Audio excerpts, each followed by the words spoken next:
Test one, test two.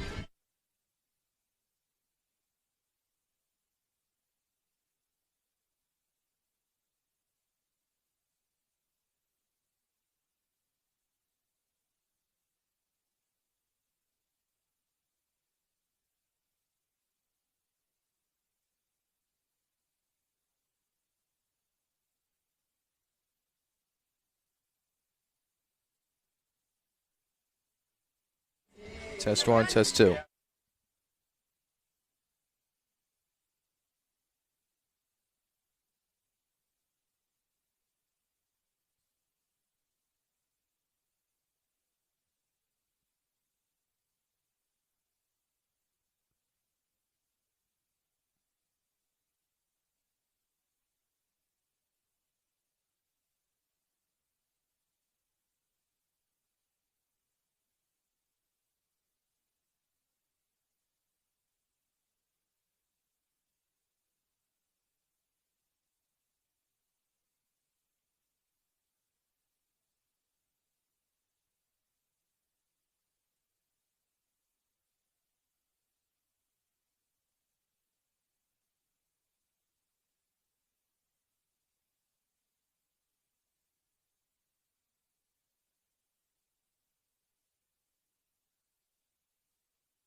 Recreation.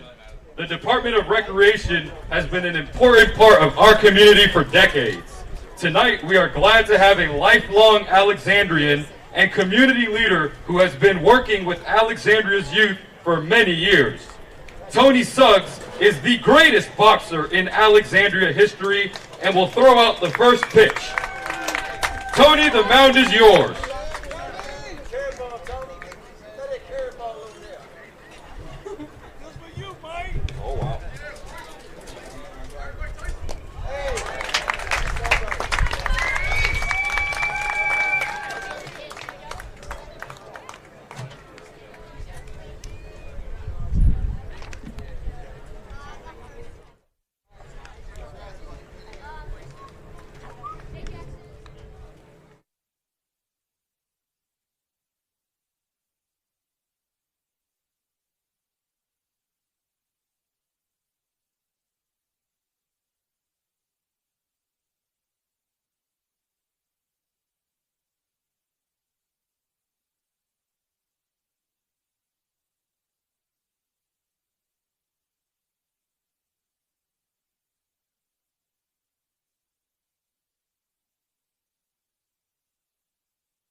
Your Alexandria Aces.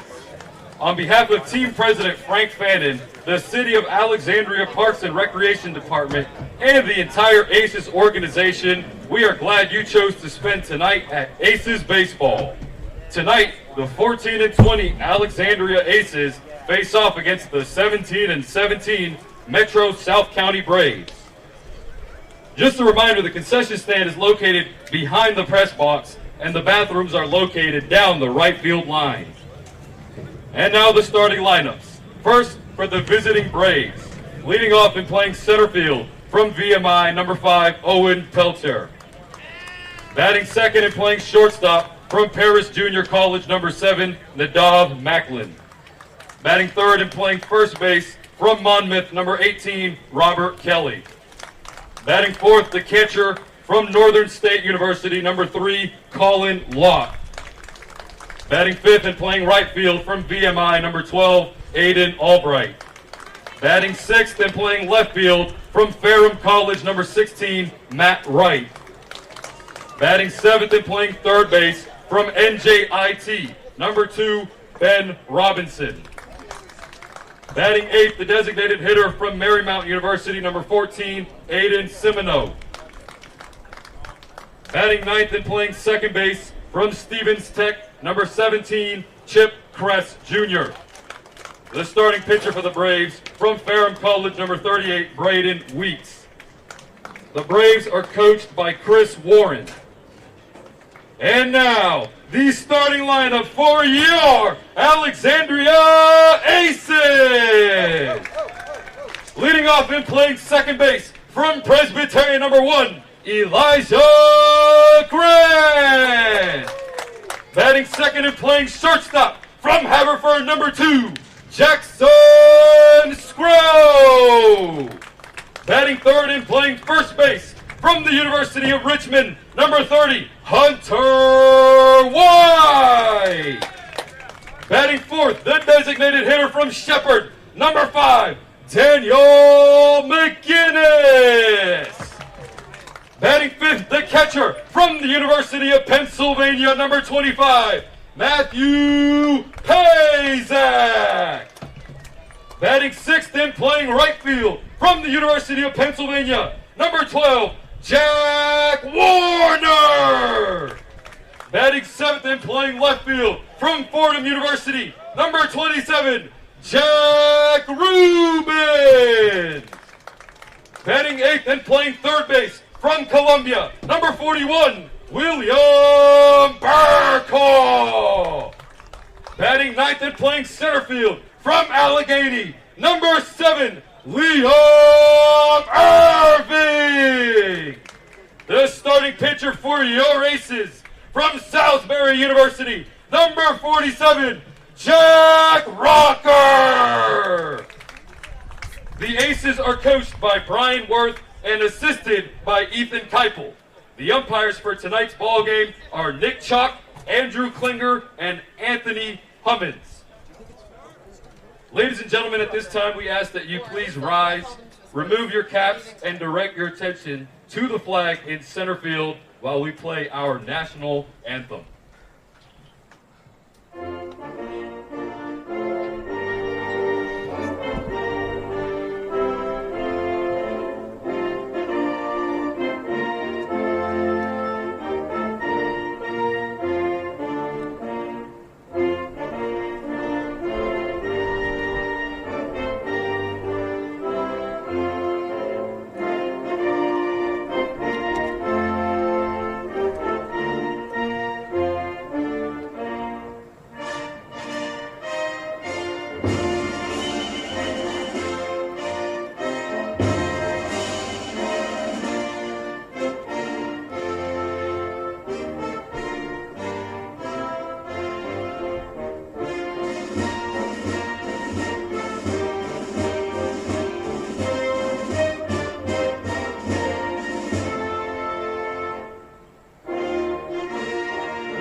Well, the smoke has passed, the storms have passed, but the Aces right now still stuck in the storm. 2-8 in their last 10 and have lost their last 4.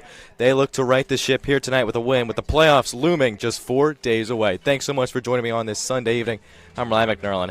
Aces, like I just mentioned, 4 straight losses. The Braves, who have come out of nowhere, they're now 17-17, overtaking the Aces in the South Division. They move to the second spot. So this will be a big win for Alexandria if they're able to pull this one out. until they play a doubleheader tomorrow versus the Crop Dusters, who are 22-11 going into today. So the schedule really only gets tougher for Alexandria. So tonight is the type of night that you would love to take a win. Aces will send out the right-hander, Jack Rucker. In his 4th appearance, this will be his 3rd start, 14 innings pitched. He does have 1 save and a relief appearance, a 4.50 ERA and a 1.29 whip, and 10 strikeouts to only 5 walks. Alexandria will look for a good day in him. Of course, just losing to the Braves 15-0 just 4 days ago. Take a look at the starting defense for Alexandria. Infield from left to right, it's going to be William Burkaw, who has been phenomenal as of recent. Started off slow in Alexandria, but now is hitting .300 on the season. He's at 3rd. Jackson Scrow, of course, holding down the shortstop position. Elijah Grant will be at 2nd. Hunter White is at 1st. Outfield from left to right is going to be Jack Rubin, Liam Irving, and Jack Warner. Behind the dish, of course, will be Matthew Pazak. The due-up for South County will be Owen Peltier, Nadav Macklin, and Robert Kelly. All 3 of those names batting over .300 here on the season.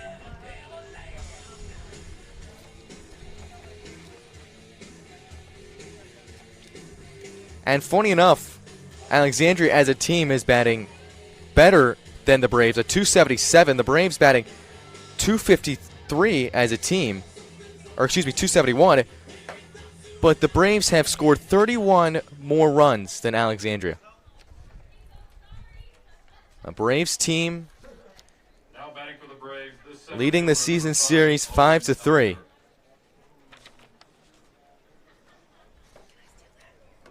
On a gorgeous Sunday evening after just a really wacky week.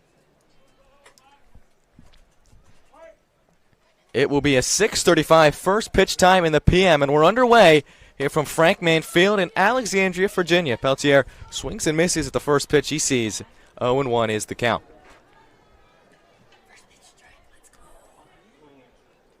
Like I mentioned, only 4 days until the playoffs start on July 23rd. Quickly 0-2 after 2 swings and misses. And now Matthew Pazak will take a walk to the dugout. And it looks like to be the glove, which is not the first time we've seen this happen with him. About 3 weeks ago this happened. He went through multiple gloves in one game. So Peltier is quickly down 0-2 to the lefty, Rucker.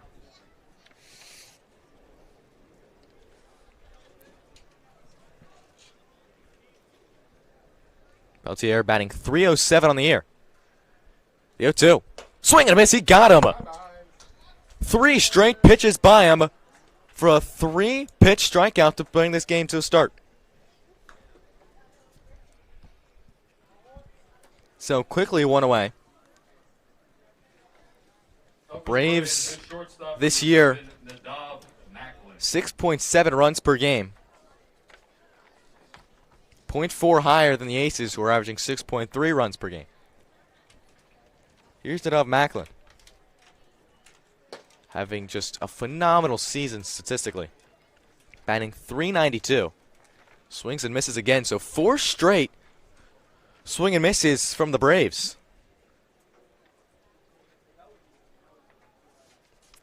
Here's the 0-1. Grounded foul. First time they've made contact, and it's now 0-2.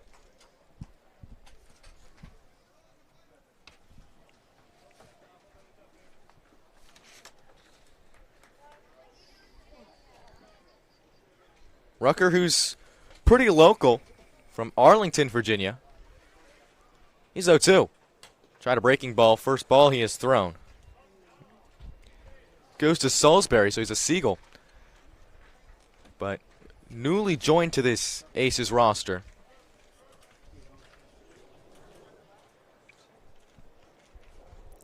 Here's the 1-2. In for a called strike 3. Back-to-back Ks, 1 swinging and 1 looking.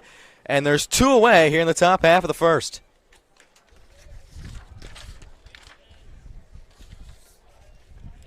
Not a bad start from Rucker. Baseman number 18, Robert Kelly.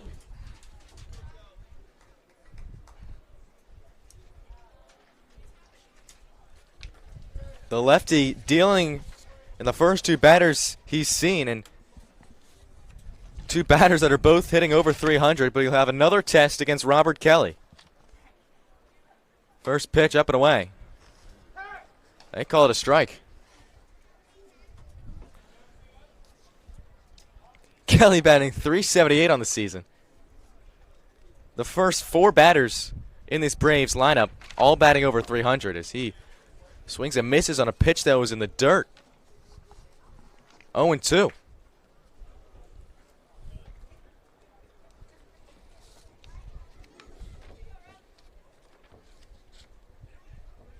Rucker ahead, 0-2. Kelly stays alive.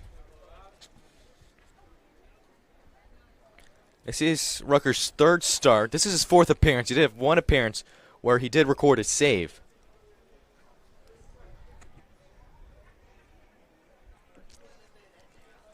And Ace's pitching staff that has struggled this year with a team ERA of 7.3. The 0-2. Fouled off again.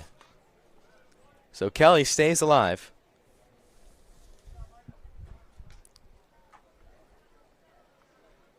You will see a fifth pitch of this at-bat.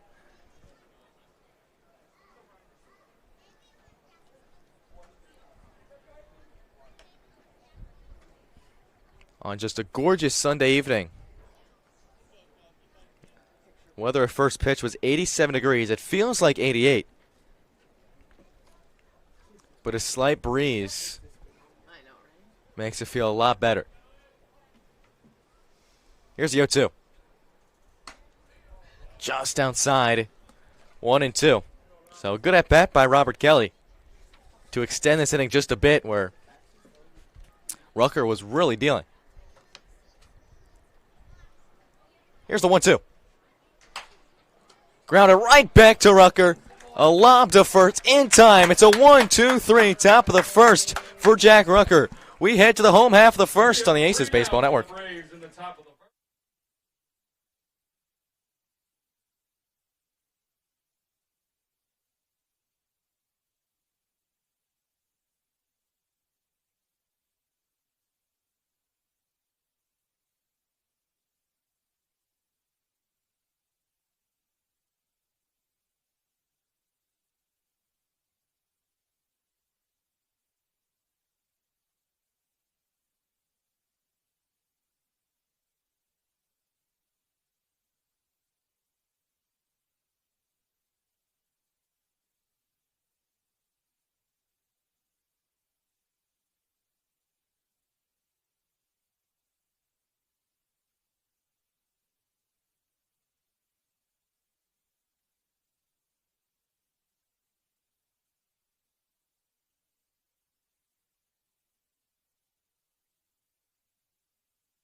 Well, welcome back into the Aces Baseball Network. Thanks so much for joining me. I'm Ryan McNerlin here on the Sunday evening. 3 up, 3 down at top half of the first for Alexandria. Jack Rucker really doing his job, which is what the Aces need. As their duo will be Elijah Grant, Jackson Scrow, and Hunter White. Elijah Grant having a quietly good season, batting .292. We've seen him in center field towards the start of the season. He has now really moved to more of a second baseman for this team. We did see a couple of appearances of him on the mound as well, but he's been a really solid lefty bat for the Aces. Grant, who's batting .292 on the season, takes a first pitch ball from Braden Weeks. 13 1/3 innings pitched. This is his 6th appearance, the 1-0. He's low and away, now 2-0. He's got a 2-1 record. Grant ahead, 2 balls to no strikes. The 2-0. Outside now 3-0. Weeks falls behind. ERA is probably not where he would like it, a 6.75 earned run average. The 3-0. Ball, oh, they call it a strike. Grant threw his bat.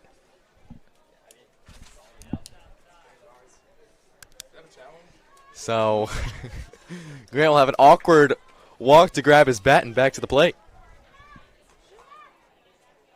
So 3-1. Now they count to Elijah Grant. The 3-1. Grant fouls it back. Count is now full at 3 balls, 2 strikes. So it looked like Grant would have a 4-pitch walk. Now the count is full.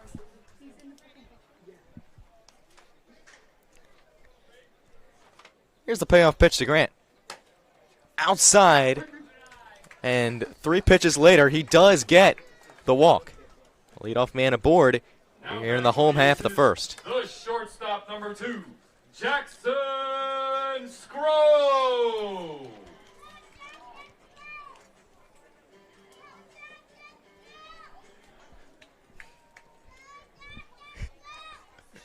Jackson Scrow's got a big fan out there. The righty steps in. Now they check on Grant. Jackson Scrow batting .229. He's been solid at short this year.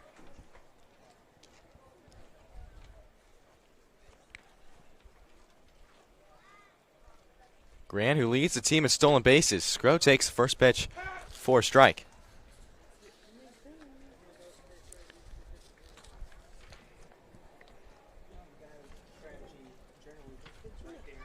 Check on Grant again.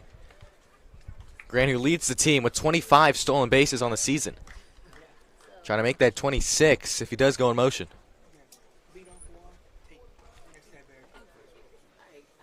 Grant's on the run. Pitches upstairs. Throw down to second is late.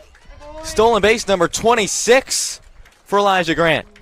And now the Aces have a man in scoring position here with nobody out.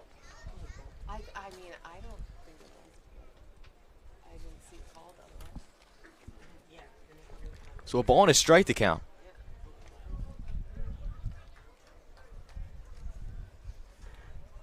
Grant at second base. Yes. Here's the 1-1 to Scrow. Catches the corner for strike 2.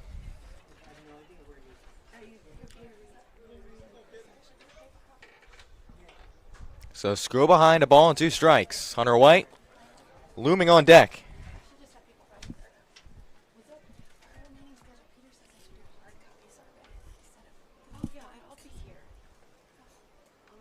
Here's the 1-2. Scrow leads off. It skips away from Colin Lott, but Grant will stay stationed at second. Didn't bounce far enough away, and it bounced towards third base. So Grant smartly stays at second.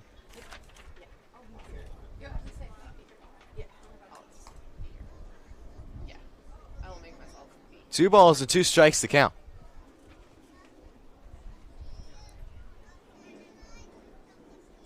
Wind blowing in, actually blowing towards home plate. The 2-2. Scrow, a little dribbler to the left side. They'll call it foul.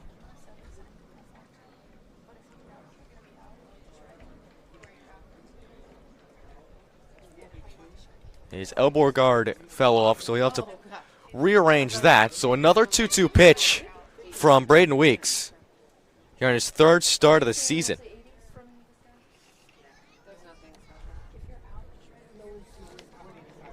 Braves pitching staff, that he's kind of been iffy. A 6.19 team ERA. Here's the 2-2. Outside, count is now full for the 2nd straight batter Weeks has faced.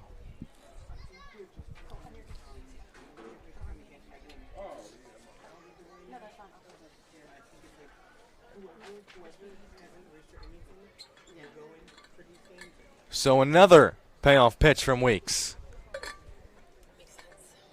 Grant leads off second. Scro sends this one into center field. That will get down for a base knock. Grant will stay put at third base. And the Aces are threatening it here in the bottom half of the first. Runners at the corners with nobody out for Hunter White. Now batting for the Aces, the first baseman, number 30, Hunter White. So a big opportunity for the first baseman, Hunter White. Grant is at third. It's Scro at first. First pitch to White. Breaking ball in for a high strike.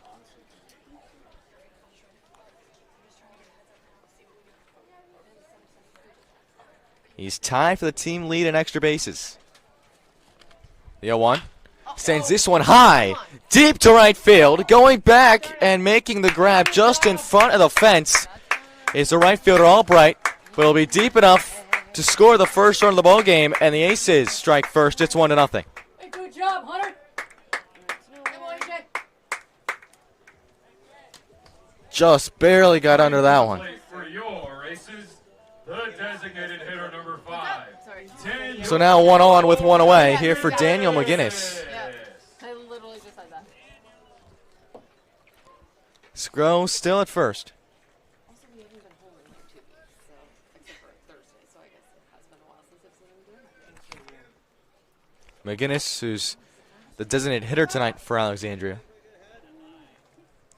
takes a first pitch strike. McGinnis, who was recently transferred to Shepherd, the 0-1, fouls it off. Quickly 0-2.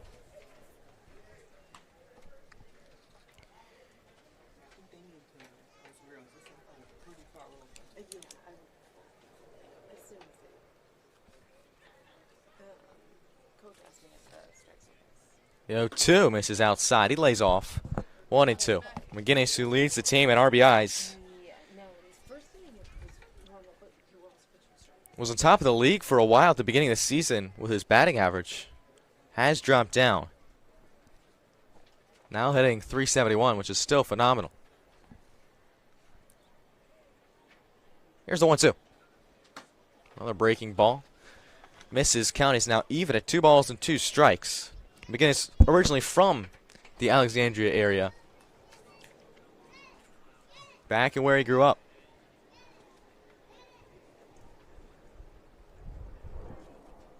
Here's a 2-2. Swing and a miss, strike 3. And up and away fastball got McGinnis to chase. And now there's 2 away in the bottom half of the first. Matthew Pazak.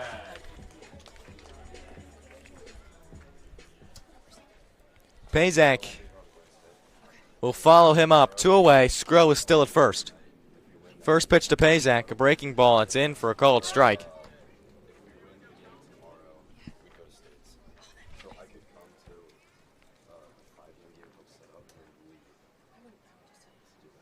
Here's the 0-1. Up and away. Now 1-1. Weeks, a left-hander, now with 9 strikeouts after taking down McGinnis.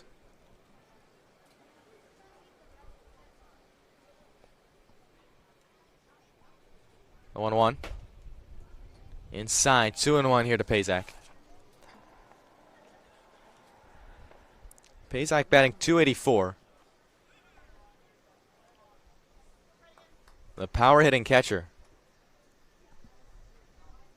The 2-1.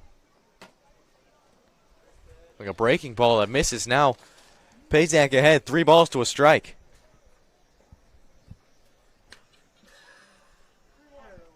Aces already with 1 run across. They'll check on Jackson Scro. He's back in with a head first dive.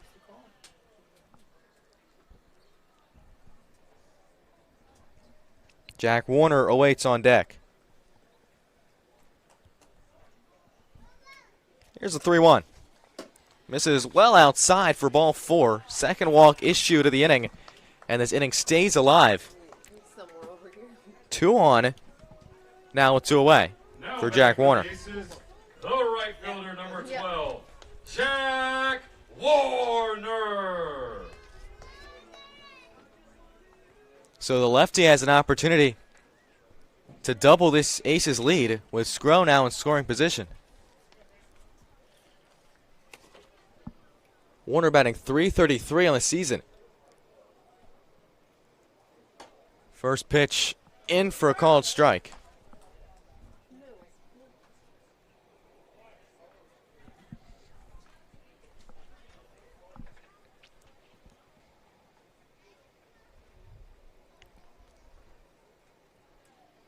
Here's the 0-1. Warner pops it up in the infield. Third baseman Robinson calls everybody off. He'll make the catch.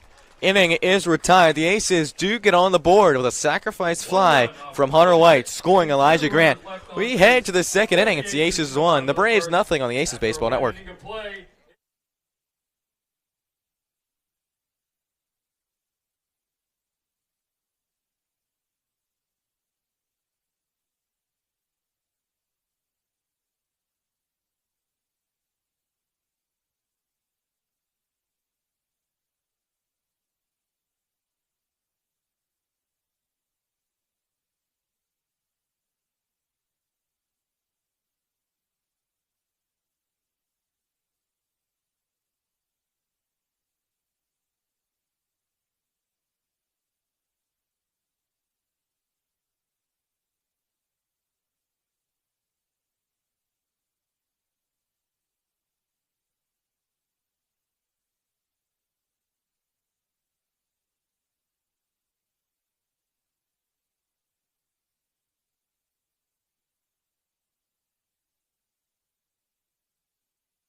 Welcome back in. Second inning set to begin. Aces hold a 1-0 advantage as we enter this second inning here on a beautiful Sunday night. Fans have come out on just absolutely a gorgeous night.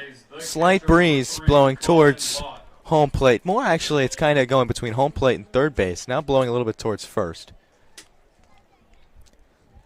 But it is blowing in. As Rucker, who had a 1-2-3 top of the first, begins the second with a ball that misses outside.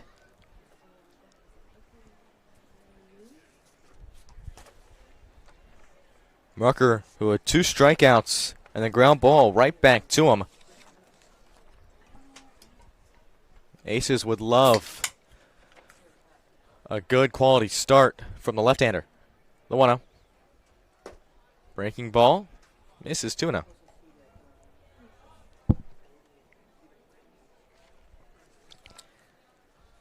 Colin Lott, the catcher, is batting .330. Ahead 2-0. Now takes a strike. It's like I said in the first inning, the top 4 guys in the Braves order all batting over .300. And after that, it slowly goes down. Here's a 2-1. Got Lott to go around. They do appeal, but he definitely did. And now the count is even at 2 balls and 2 strikes.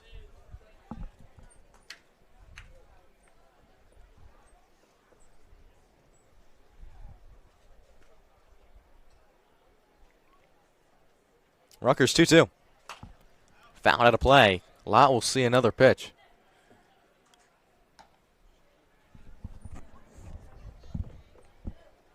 Aces sit at 14-20 right now.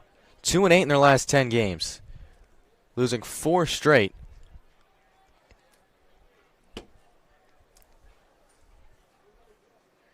Two well inside. They now sit in 3rd in the South Division. The Grays, the lone team behind them, who sit at 12-22.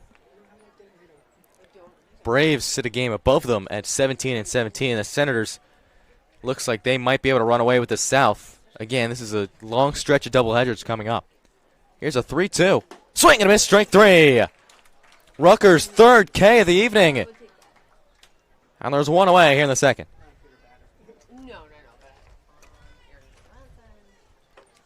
What a start from Rutgers this far, striking out 3 of the first 4 batters he has seen.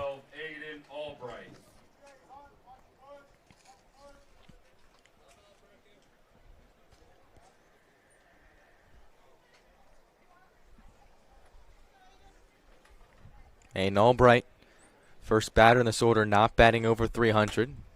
Takes ball 1, but he is batting 250. So Aiden Albright batting 250, Matt Wright 239, Ben Robinson 216, Aiden Simino batting 200, and then Chip Crest Jr. batting 212. So you can see how it kind of progressively gets lower. The 1-0, up and in. Now 2-0.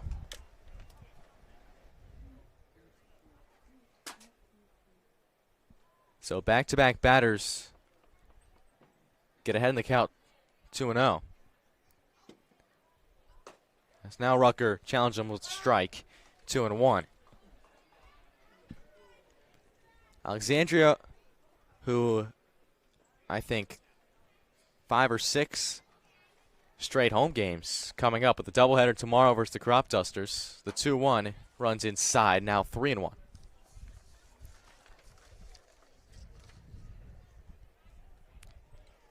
They have to remake the game that they were losing 8-6 to the Crop Dusters first, and then play a 7-inning game following.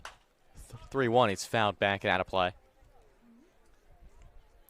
Then they play the Grays on the 21st, and then finish off the season on the 22nd versus the Senators. The 3-2 is a called strike 3. 5 Ks in the first 6 batters he has seen. His second strikeout looking. My goodness. The left fielder, number 16, Matt Wright.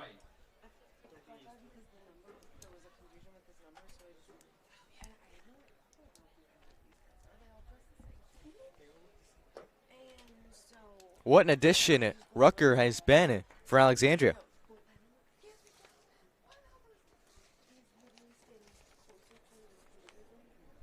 The 1-0. Sent into left field. That will get down for a base hit. First base runner to reach against Rucker. Maybe I talked too highly about him. And the Braves have a man aboard here with 2 away. Just looped it in a shallow left center. Just over the outreach stretch of Jackson Scrow. So Ben Robinson will bat with a man on it here in the top half of the second.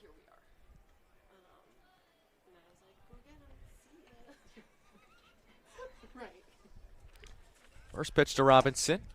Catches the zone for strike 1. We'll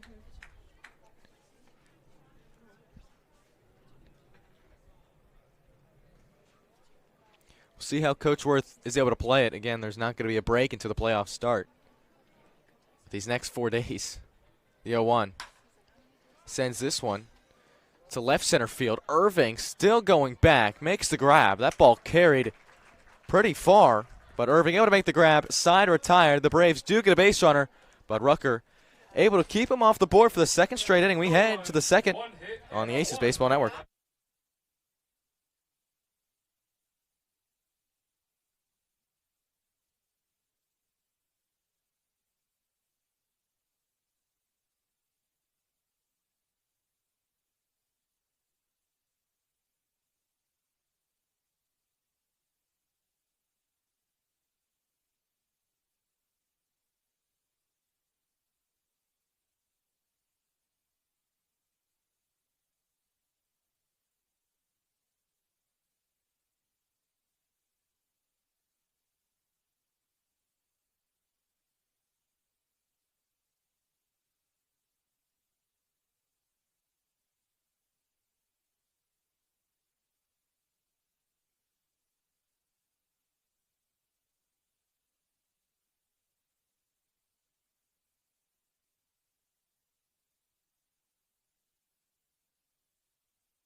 Welcome you back into Aces Baseball Network on this Sunday evening here at Frank Mann Field in Alexandria, Virginia.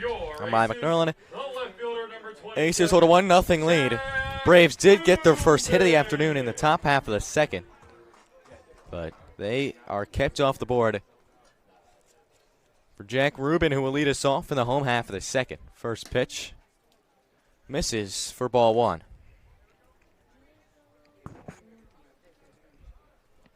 It will be a 7-8-9 do-up with Rubin, Burkaw, and Irving. The do-up here in the second. 1-0 skips away from Colin Lott. So Rubin ahead, 2 balls and no strikes.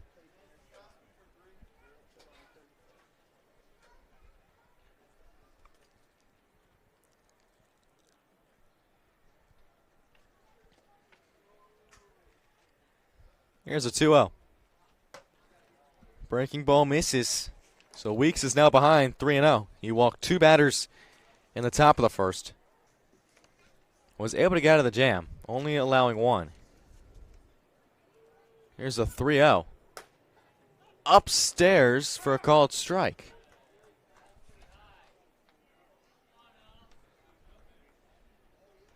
Rubin again will have an awkward walk back after he thought it was ball 4. We did up here in the booth.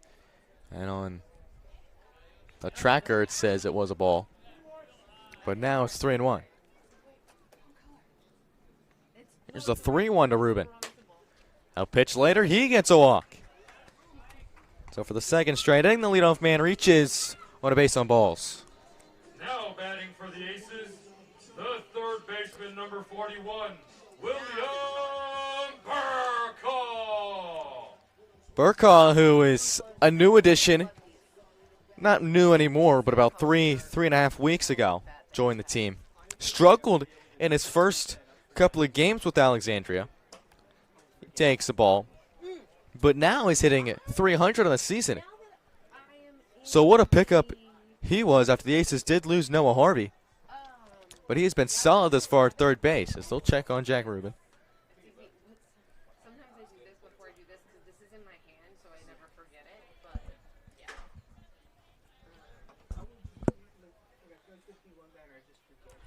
Here's a 1-0. Well upstairs, 2-0.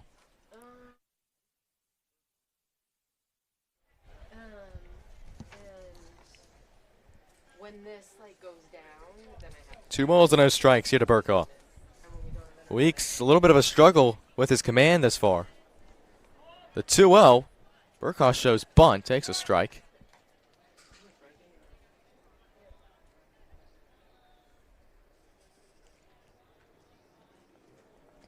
he had a beautiful butt on Thursday. That's one, probably the only good one I've seen from us this season. So 2-1 the count. Takes a fastball high, 3-1. Weeks behind for the second straight batter.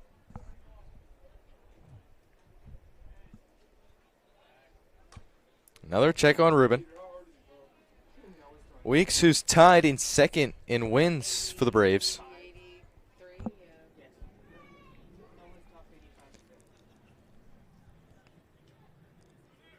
The 3-1. And for a strike. Count is full here to Burkaw.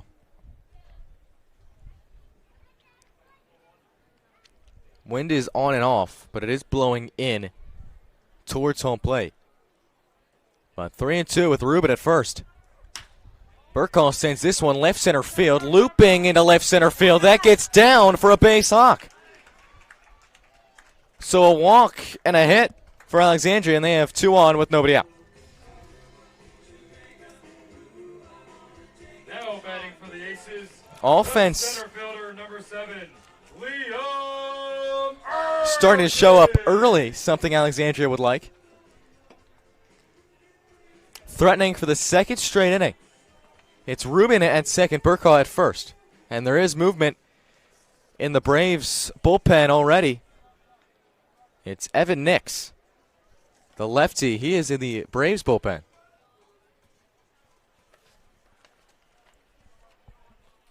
Weeks already at 38 pitches.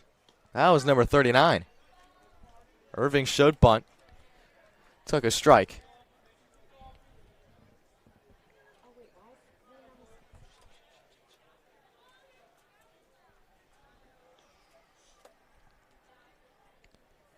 Irving shows bunt again. The 0-1. Well outside. Kelly was the one who crashed.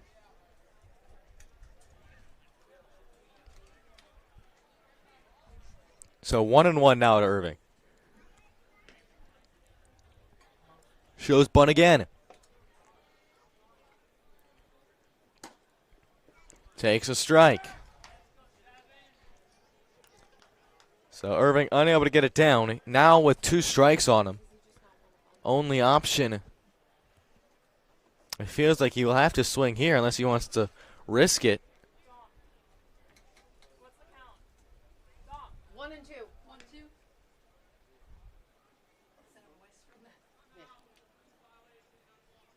And now a violation is called on Weeks. So now 2-2 the count. Took too long, and now the count is even.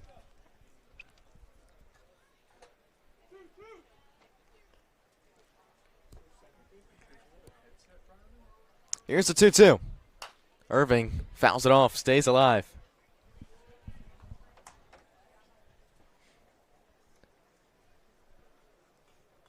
Two balls and 2 strikes.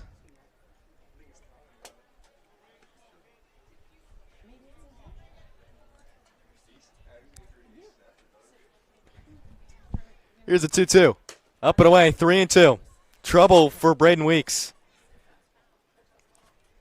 You do not want to load the bases with nobody out for the top of the order. And Elijah Grant. Ruben, who walked. Burkaw, who had a base hit. Here's the payoff pitch to Irving. Outside, ball 4. Bases are going to be juiced for the top of the order. Second walk of the inning, 4th of the ball game for Braden Weeks. And Elijah Grant could make a huge impact on this game early. 1-0 already, the Aces lead. Irving, who was able to score in the first. Middle infield plays back. Corners are playing in. First pitch to Grant. Up and in. Almost got him. Quickly 1-0, and after that pitch, they will come have a chat with Braden Weeks.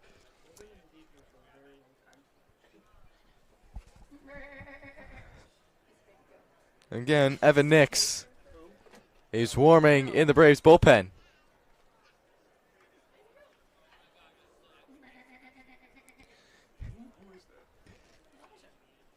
So they have a long conversation. Who just asked if the ice cream truck was here? Great question. Because how does someone not know? A ball and no strikes to Grant, who was almost just hit to score a run. A little bit of a talk maybe to extend some warm-up time for Evan Nix, who's been warming for a good amount of time, warmed just after this half inning started.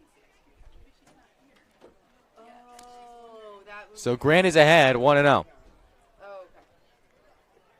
Ruben is at third. Burkaw is at second. Irving is at first. Nobody out here in the bottom of the second. Here's the 1-0. Up and in again. 2-0 to Grant. That one missed worse than the first one.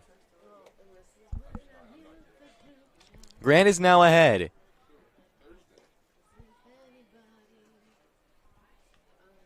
Two balls and no strikes. The 2-0. In for a called strike. It's Grant, Scrow, and White. The 1-2-3 do-up here with nobody out.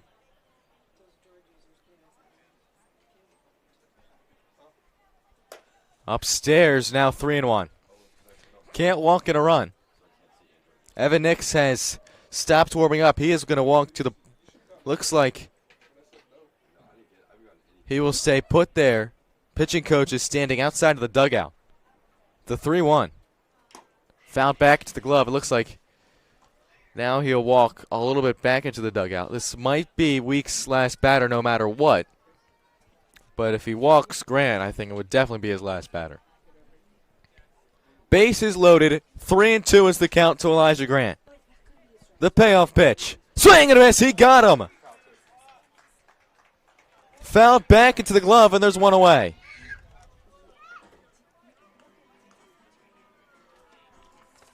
A big first out. Now batting for And the they'll, Aces, looks like they'll keep him in. number 2, Jackson Scrow. Now a left on right matchup. Here for Jackson Scrow. First pitch upstairs. Scrow, who had a base knock in the first.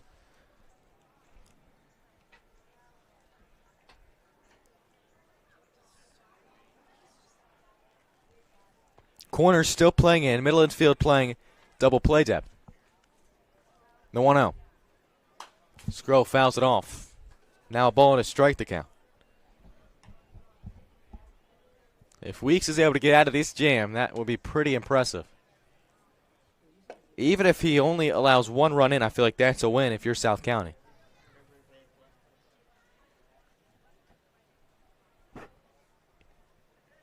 Here's the 1-1. Outside, 2-1 here to Jackson Scrow.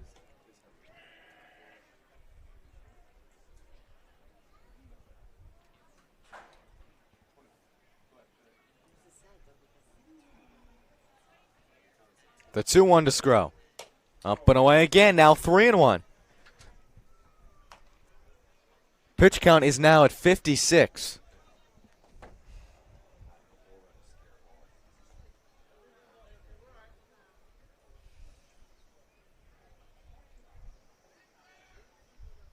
The 3-1. Upstairs, ball 4, and it walks in a run, and the Aces double their lead here in the second. And that will do it for Braden Weeks.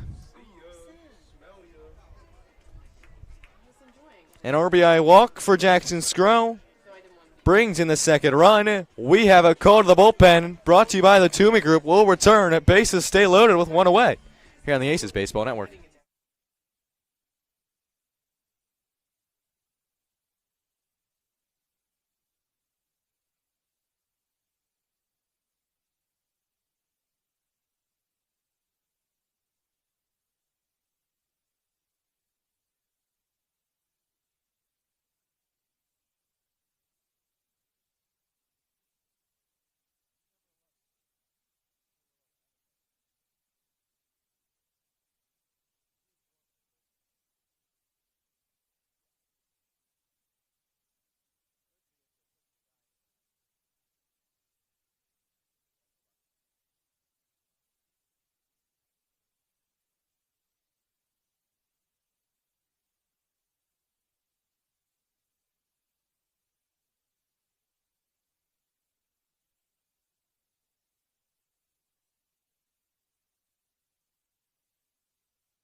Wide.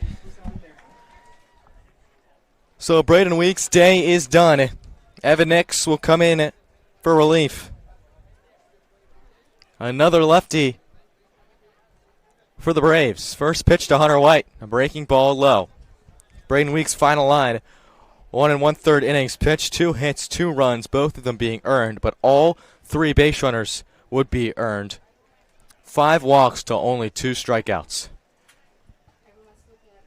The 1-0. Upstairs, 2-0.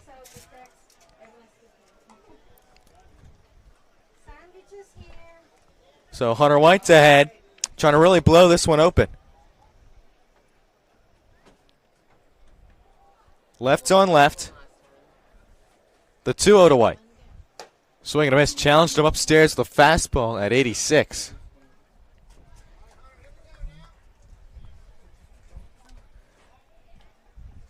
Two and one the count to White. It's Burkhaw at third, Irving at second, Scrow at first. Only one away. The 2-on. Swing and a miss again. That one at 87. So Nick's challenging him. Power on power here against Hunter White. Count is even. 2 balls and 2 strikes.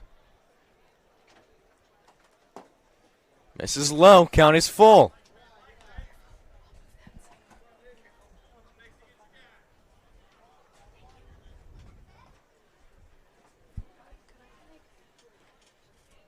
Here's the payoff pitch to Hunter White.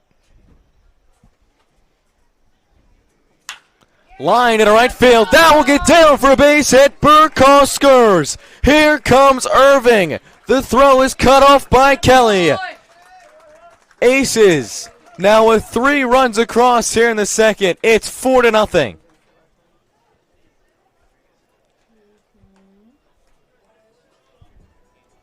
Now batting for the Aces, the designated hitter number 5, Daniel McGinnis. A 2 RBI base knock from Hunter White.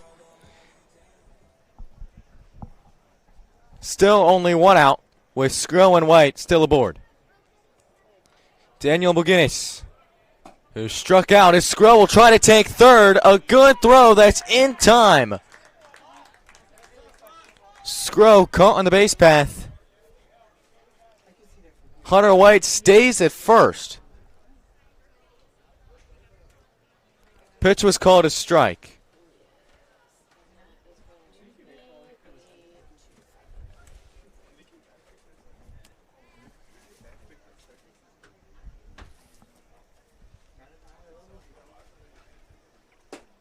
The 0-1.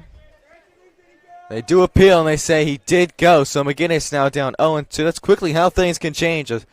Caught stealing and now McGinnis is down 0-2. Hunter White still only at first.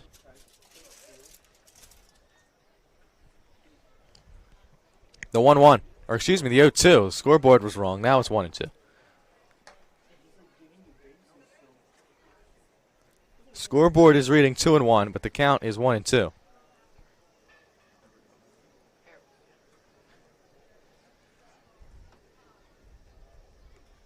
The 1-2 to McGinnis. Upstairs, count is even at 2 balls and 2 strikes.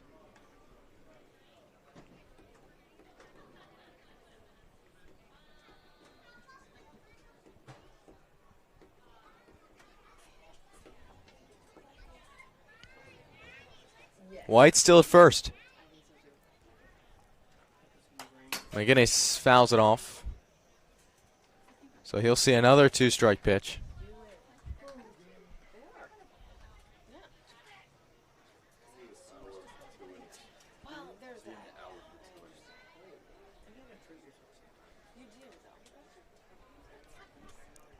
Two balls and 2 strikes. The 2-2, McGinnis, a laser into left center field. Hunter White rumbling around second. He will get into third. McGinnis trying for 2. The play. Oh, they got him. McGinnis tried to stretch it, but unable to reach second.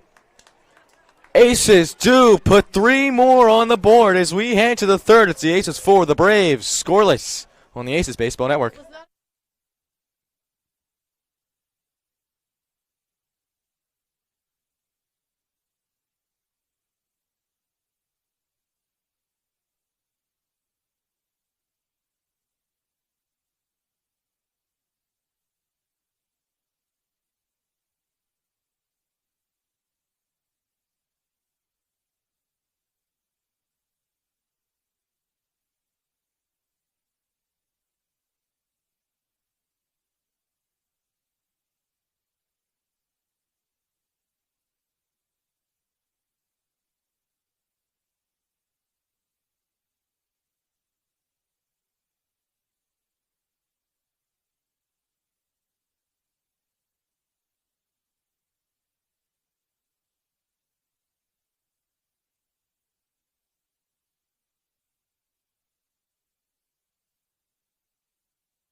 Braves, the designated hitter, number 14, Aiden Semino. Well, 4-0 is your score. Aces put up 3 in the second to really extend their lead.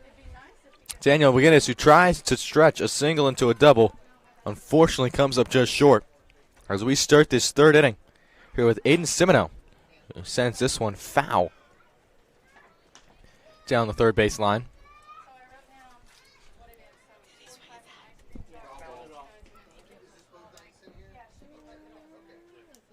Semino batting .200. He's a designated hitter tonight for the Braves. 8-9-1 due up here in the third.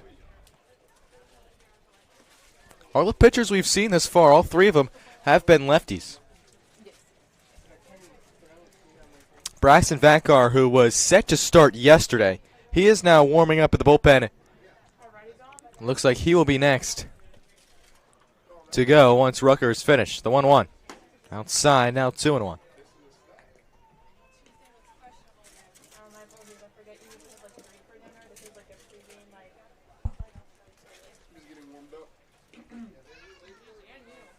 Here's a 2-1. Up and away again. Now 3-1.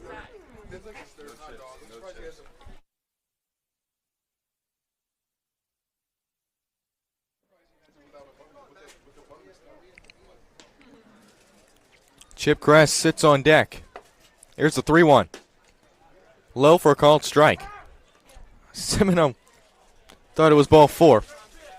Not the first time that's happened. That's about the 4th or 5th time where a hitter has made the move to go to first, and they have been called back to the plate.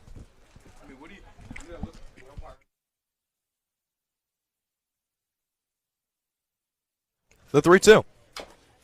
Dribbled foul, so we'll do it again.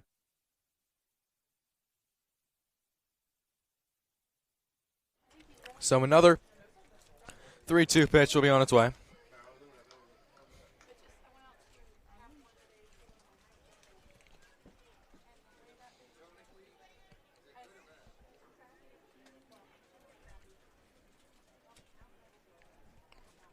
Another 3-2.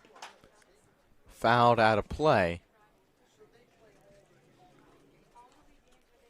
So another 3-2. This will be pitch number 8. Rucker right now sits at 37 pitches.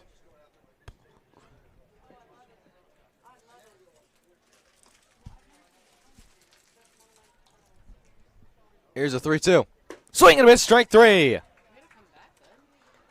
5 Ks from Jack Rucker. And there's one down here in the third. Up for the Braves, the second baseman, number 17, Chip Kress.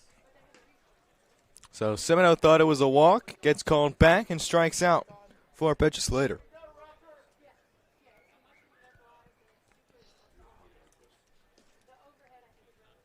Here's Chip Kress. Takes ball 1.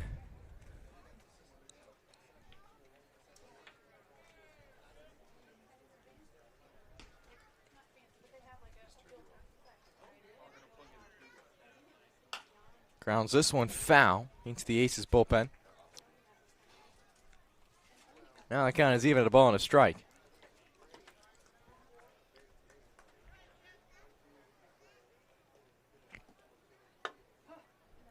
Kress batting .212 on the season. It'll be Kress and then back to the top of the lineup with Peltier.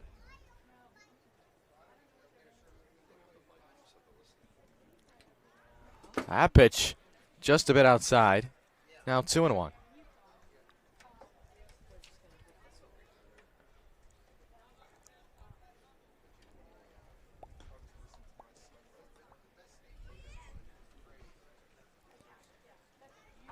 So 2-1 the count. A 2-1 to Kress. Inside. 3-1.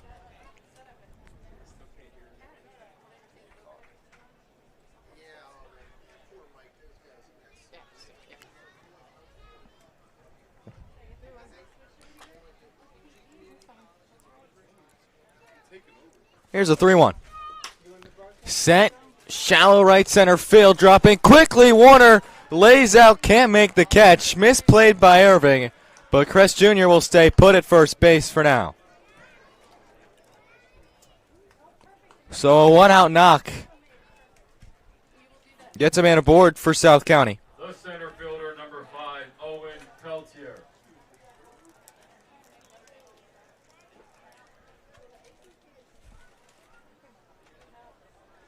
We head back to the top of the lineup with Owen Peltier. Braves trying to cut into this deficit. Trailing by 4 right now.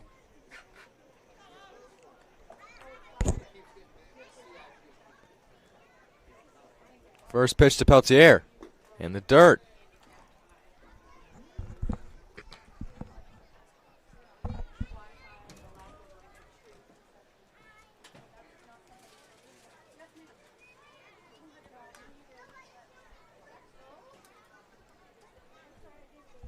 The 1-0. Outside again, so 2-0. Rooker, who was really solid through the first 2 innings. A couple of bumps with a 2-out base hit in the second, and then, of course, this base hit here in the third. The 2-0. Swing and a miss.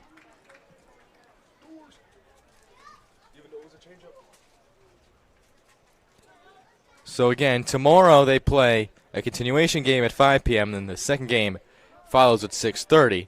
Tuesday they play back here at 6:30. Wednesday they play back here at 6:30. As Peltier sends a high fly ball shallow right field. Warner tracks it down, makes the grab for out number 2. And then Thursday, potentially they would host a playoff game. That again being at 6:30.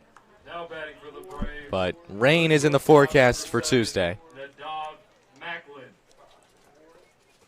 So we'll see.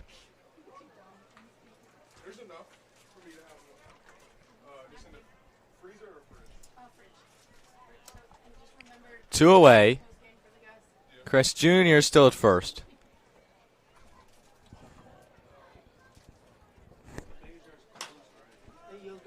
Macklin sends this one in the infield. Hunter White makes a jumping grab, and the side is retired. Braves do get a base runner, but that's all they get. We head to the home half of the third. It's the Aces 4, the Braves nothing on the Aces Baseball Network.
Still 4-0's your scores. We head to the home half here in the third inning. A long first 3.5 innings.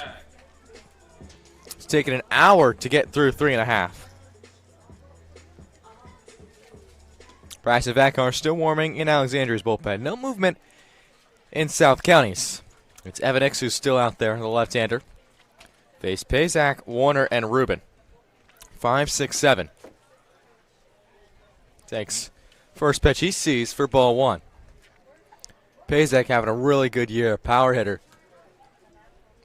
When he's not behind the plate, he's usually DHing. The 1-0. Backdoor breaking ball that does get into the zone.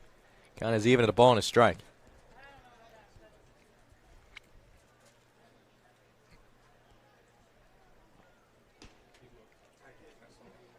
There's the 1-1. Swung and missed. A similar pitch with a backdoor off speed. That was at 73 miles an hour. Now Pazak down a ball and 2 strikes.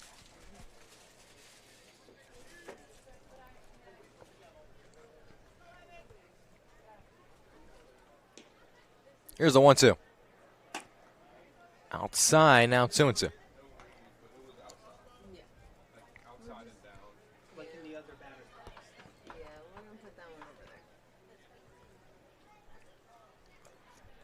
So 2-2. Here to Matthew Pazak.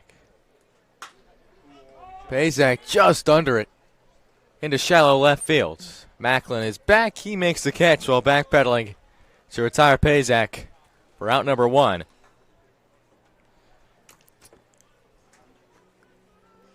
So it leads the way to another one of his teammates at Penn, Jack Warner. The right fielder, number 12, Jack Warner. Warner, who popped out in the first to end the Aces half of the first. Batting .333 coming into tonight. Takes a breaking ball for ball 1. Sun just a couple of minutes away from setting below those trees in a Sunday evening. The 1-0. Warner sends a rocket into right field, but right at the right fielder, Albright for out number 2.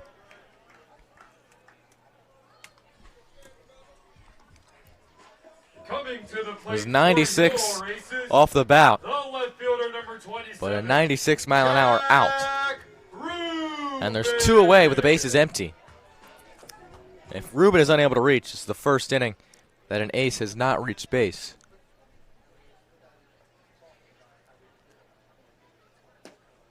Rubin lays off a breaking ball. Aces only with 3 hits, the Braves with 2. But it's been the walks that have separated these two in this contest. 1-0, low and away.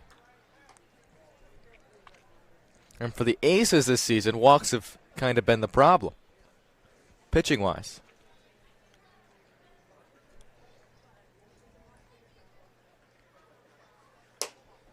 Rubin ahead now 3-0.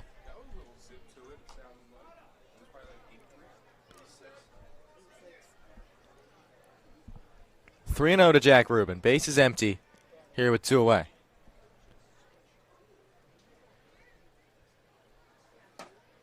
Takes a strike, now 3-1. Rubin also having a sneakily good year, batting .319.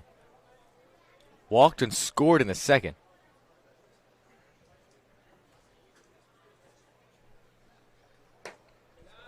.3-1 misses, and for the third straight inning, a man reaches via walk. So that leads to William Burkhaw, Now batting for your who Aces, singled in the second, the now batting third baseman, over number 300 here in 41, Alexandria. William He singled and came around to score Burkhaw. on that 2 RBI base hit by Hunter White.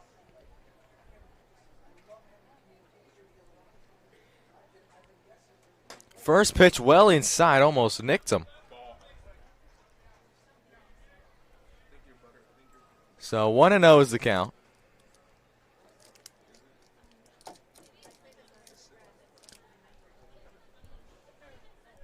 Here's the 1-0. Now they'll check on Rubin, back in standing.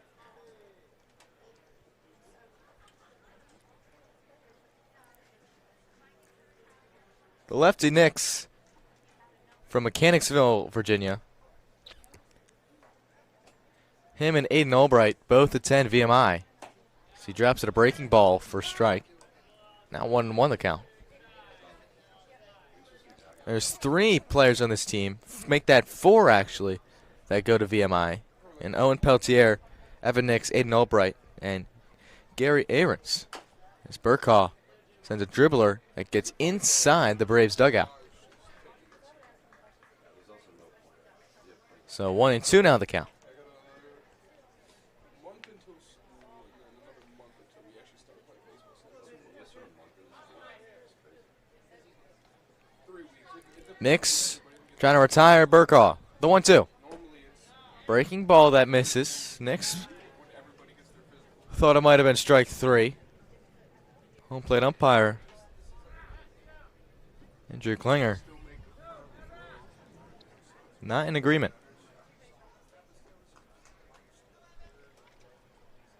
Ruben at first. Here's a 2-2. In the dirt, skips away. Ruben's going to try it. A one-hop throw gets away. Oh, I think Ruben would have been out if the shortstop, Macklin, would have been able to play it off a hop. It was a bad read by Ruben.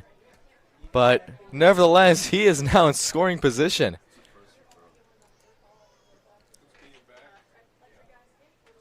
So the county's full to Burkaw. Because the throw the dime is about 115, 120. Probably like 150. Here's a payoff pitch. Just an emergency hack by Burkaw. A breaking ball that he did not think it was going to be a strike, but it broke right into the zone. So Burkaw lives to see another pitch. It's Liam Irving who's on deck. Another 3-2. What time does it start? Ball 4. Burkaw has reached and back-to-back at-bats. And there's now 2 on it with 2 away. Now batting for your Aces, the center fielder number 7, Liam Irving.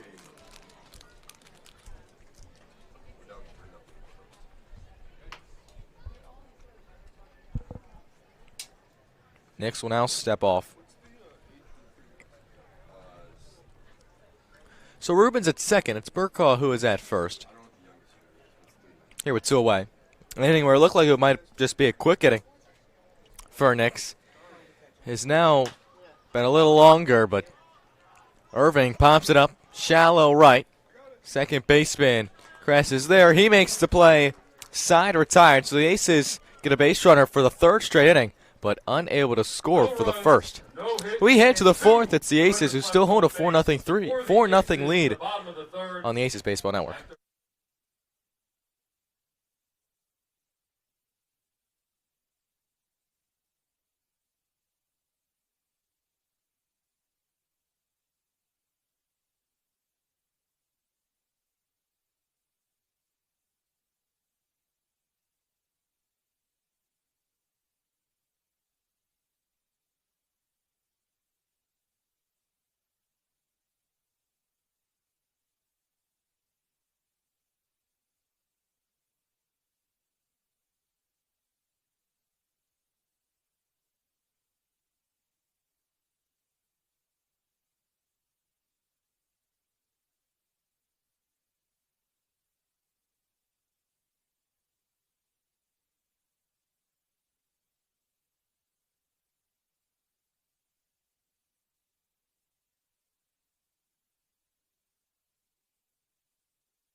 Well, Rutgers' day is done. Phenomenal day. 3 innings of scoreless baseball. Now batting for the Braves, the Leads the way to first Braxton baseman, Vacar. Number 18, Robert Kelly.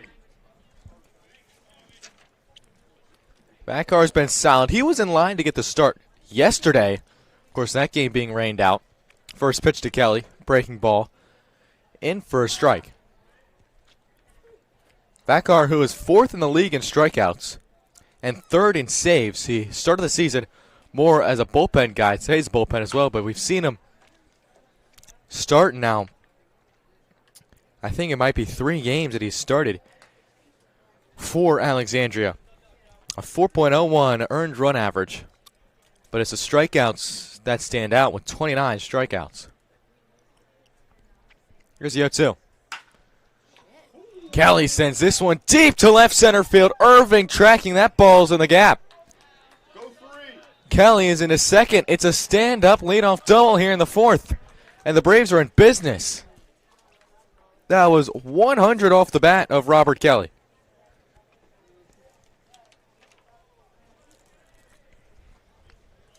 Now batting for the Braves, the catcher, number 3, Colin Lott. New pitcher. So a man in scoring position for South County. Backer. 33. Here for Colin Lott.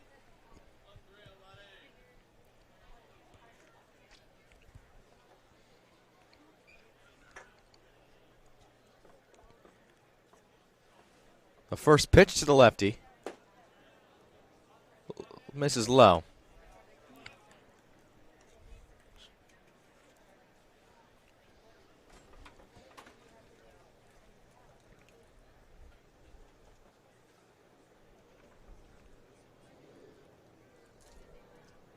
The 1-0. Lott, a screamer foul. Now a ball and a strike. Here to Con Lott. Vacar, who leads the team in innings pitched with 24 2/3.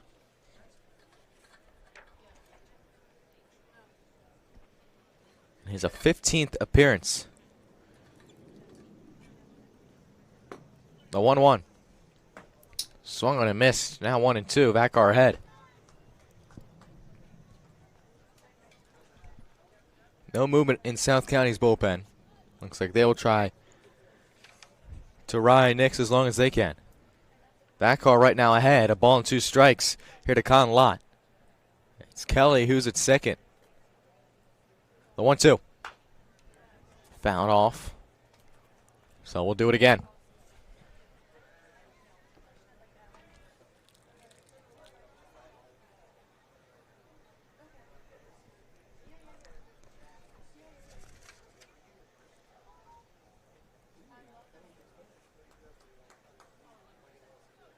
Long wait.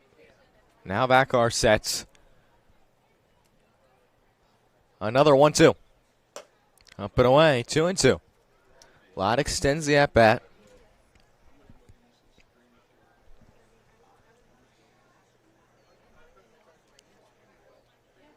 Again, the Aces finish off the season. All their games will be at home.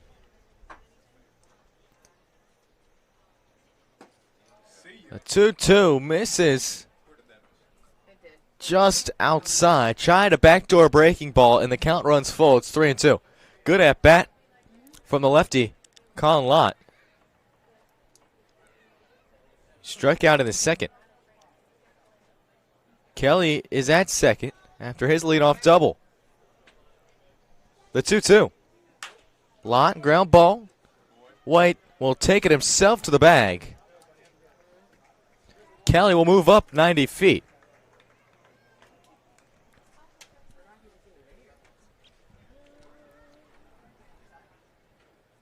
So Albright will come up with a man at 90 feet away.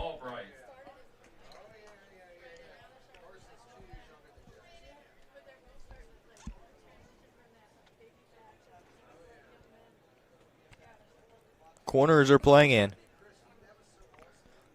First pitch here to Albright.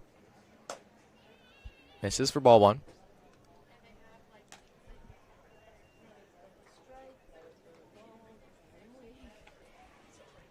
Aces coming off a 9-4 loss to the Giants.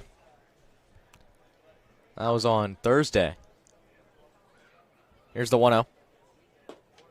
Lays off a breaking ball, now 2-0. The Braves actually, their last game was July the 15th, which was against Alexandria, where they won 15-0.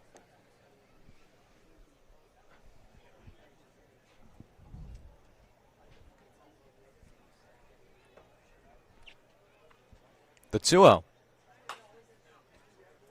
Fouls it off behind South County's dugout. 2 balls and a strike. Kelly still stationed at third.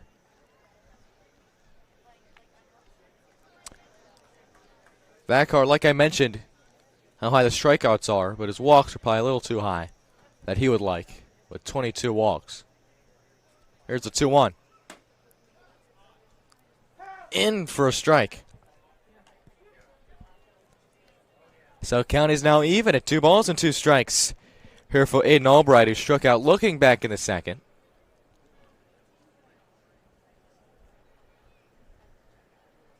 The 2-2. Stays alive. Oh my goodness, it almost hit him off the ricochet.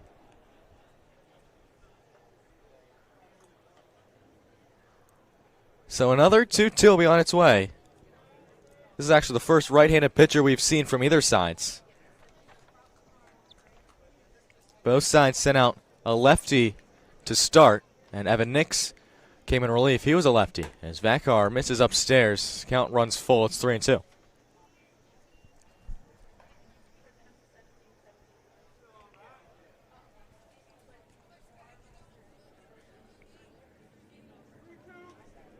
Braves looking to get on the board here in the fourth. Here's a 3-2. Swung and missed, strike 3. Vacar got him. And now 2 away. That was strikeout number 30 of the season for Braxton Vacar. Number 16, Matt Wright. South County trying to not leave Kelly stranded at third after his leadoff double.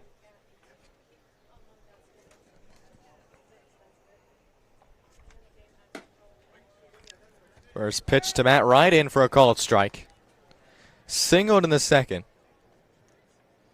Came into this matchup batting .239.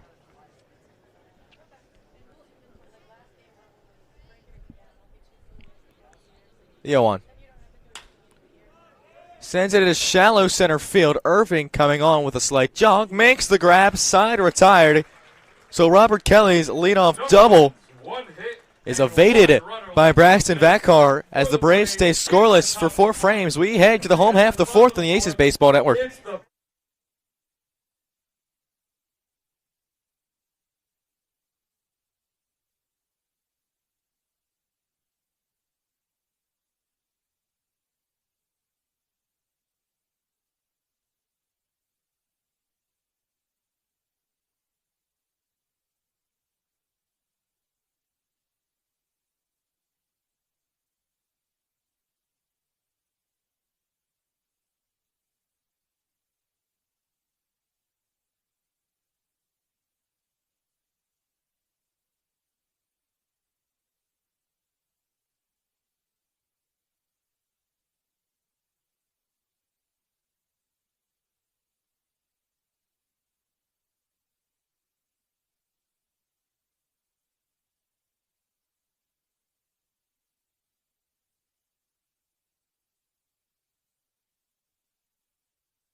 Looking back in, Aces still with a 4-0 lead as we're through 3.5 here at Frank Mann Field as the Aces continue their homestand to end the season.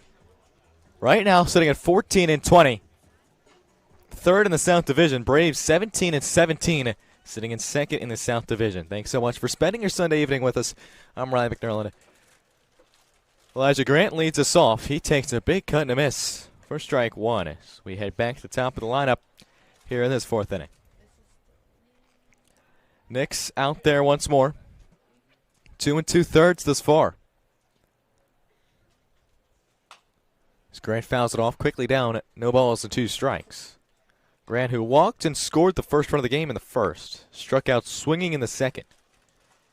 An 0-for-1 day for the lefty, who's batting .292.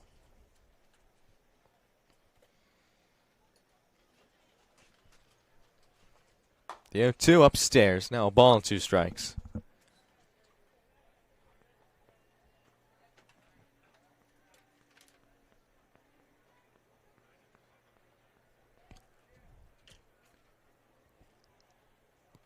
The 1-2 is fouled off. We'll do it again.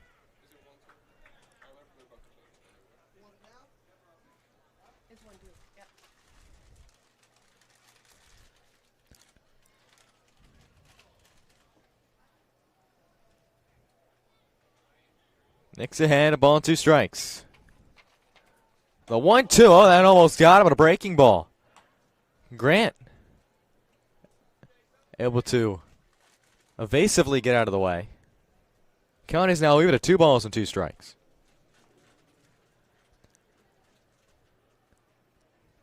Here's the 2-2. Swing and a miss, he got him. Challenged it with a fastball at 84. And Grant strikes out the second straight at bat. And a funny thing is, the Aces lead the Braves by 4 runs. It's 4-0.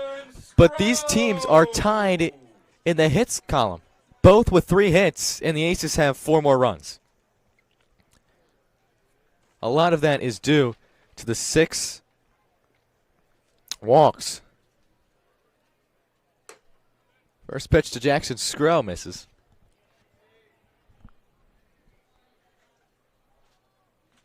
Well, the scoreboard was wrong. Actually, the Aces have 4 hits. That's not technically my fault, I guess. Can't trust that. So Aces with 4 hits, Braves with 3 hits. So now the count is even at a ball and a strike.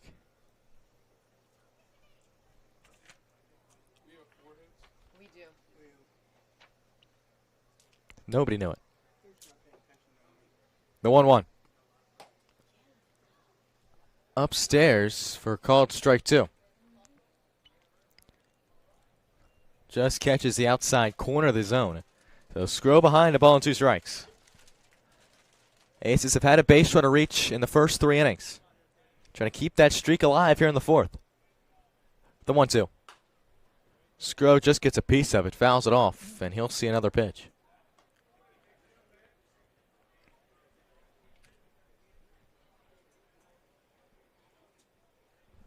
So another 1-2 to Jackson Skro, who singled to the first and had an RBI walk in the second. Another 1-2. Inside. Count is even at 2 balls and 2 strikes.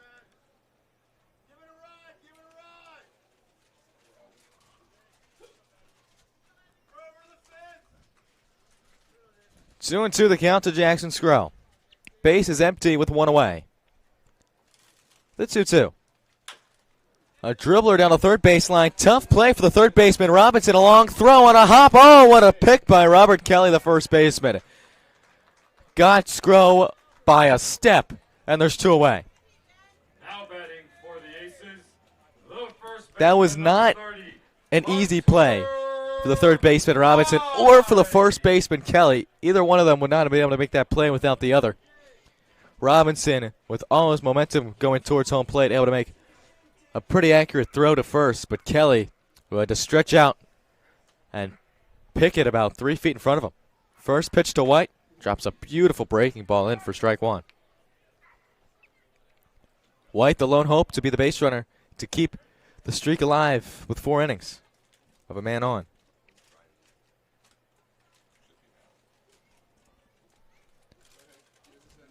Here's the 0-1 to White. Outside, now a ball in his stride.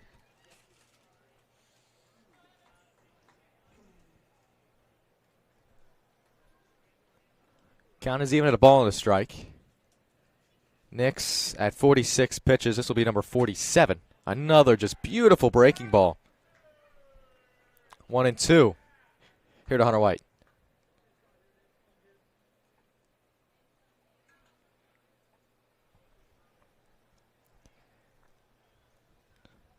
The 1-2. Fouled off. Hunter White stays alive. He had a 2 RBI single back in the second. And also had a sacrifice fly in the first. So 3 RBIs for Hunter White. 3 of the 4.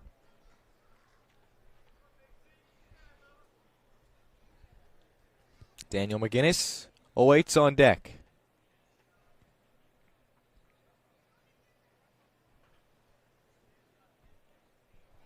Another 1-2. Misses well up and in. That was more outside than inside. It was so far behind White. So 2-2. A breaking ball just slipped out of the hand of Nix.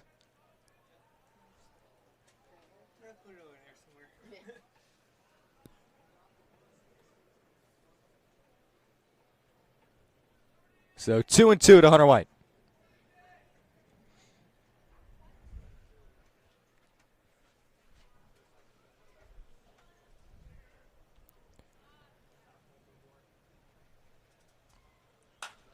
White sends it well foul, so we'll do it again. Hunter White really extending the at-bat. This will be pitch number 7.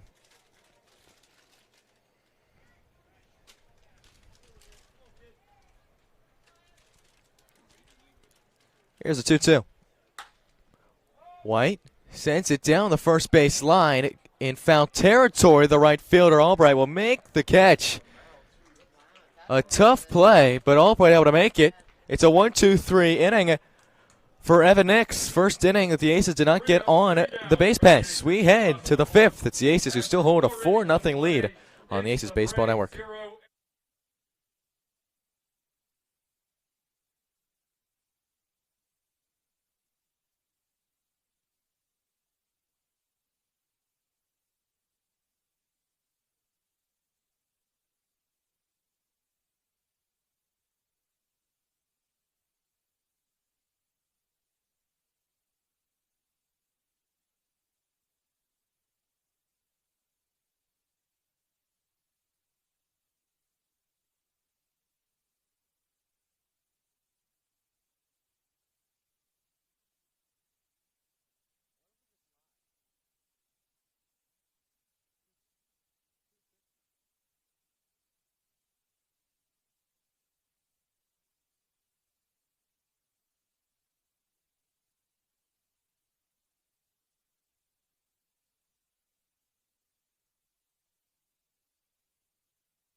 Welcome back into the Aces Baseball Network. Thanks for spending your Sunday evening with us. I'm Ryan McNerlin. Aces hold a 4-0 lead. We're held off the base pass in their bottom half of the 4th. We head to the 5th.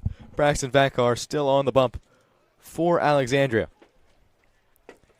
As he faces a 7-8-9 due up As Ben Robinson will lead us off here in the 5th. Robinson, who flew out in the 2nd. I'll get it.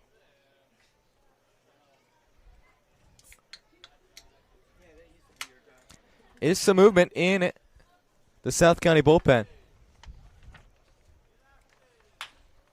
As Robinson sends it up the middle. Scro is there. Fires the first. Is errant. And Robinson safe. They will mark it an E6. And Robinson is aboard.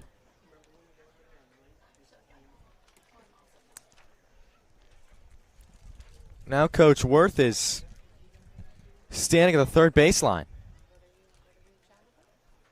He's going to have a conversation with the first base umpire.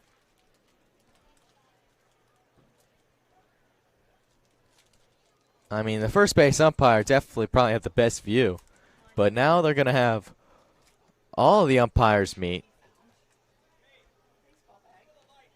The lights. One of the umpires just signaled for the lights, but I think these 3 umpires are meeting about the plate first. If maybe they can check if there was a better angle of it, but yeah, now official call is he is safe. So Robinson is aboard on the error from Jackson Scro, who's been really solid all year at short, but not that time. He did have an error on Thursday. Now up for the Braves, the designated hitter, number 14, Aiden Simino. Sun is now set behind the trees. Still a little bit of a haze, but not nearly as bad as it was earlier this weekend. First pitch to Simino, in for a called strike.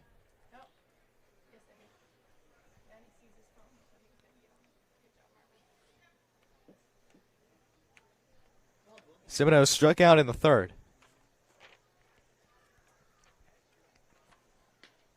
0-1.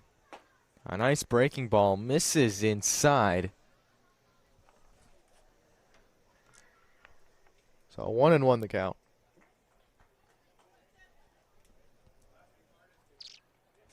Not much movement in Alexandria's bullpen, throwing wise.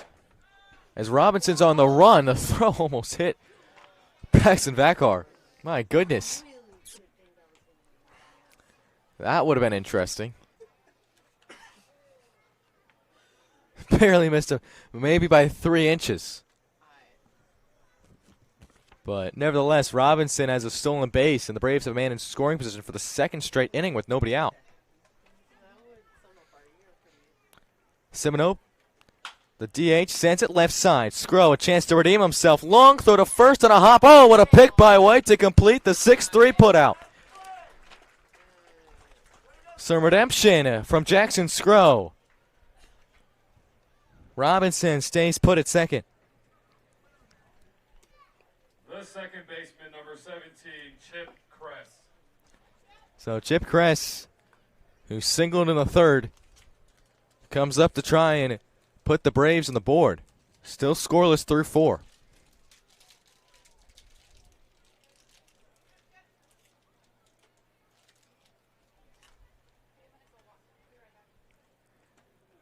First pitch in the dirt.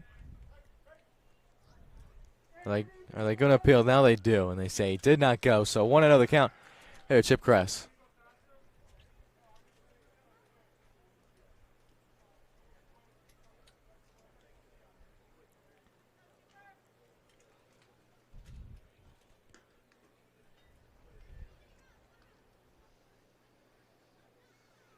The 1-0. Up and in, out 2-0.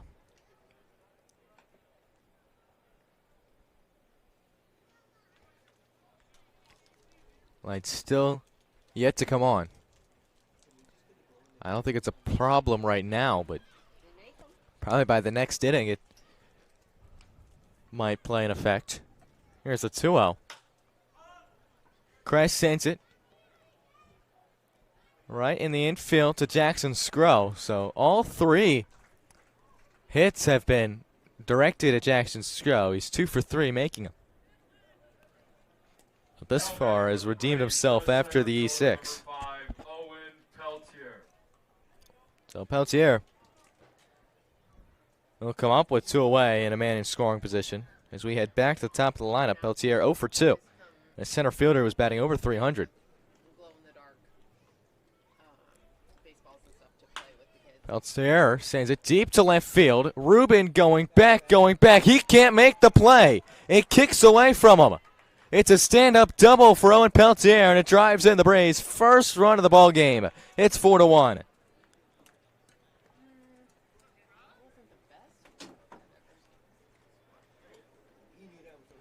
So Robinson comes around the score, and the error will end up costing the Aces. It will be an unearned run against Braxton Vakar.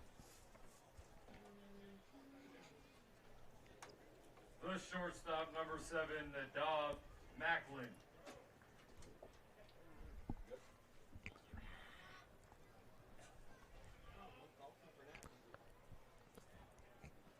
Macklin can make this a 2-run ball game and cut the Aces' lead in half with a base hit.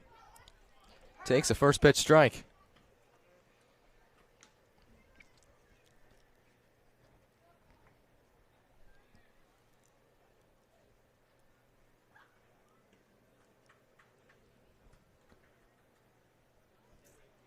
The 0-1. Misses upstairs. Now a ball and a strike.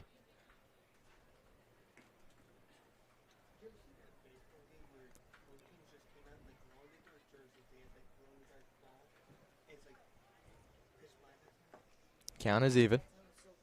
The 1-1 skips away from Pazak. So 2-1 the count.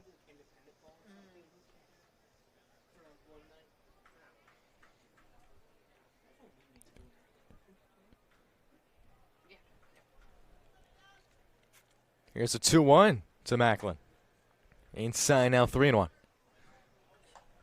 So Macklin ahead. The Aces and Braves now tied in the hit column.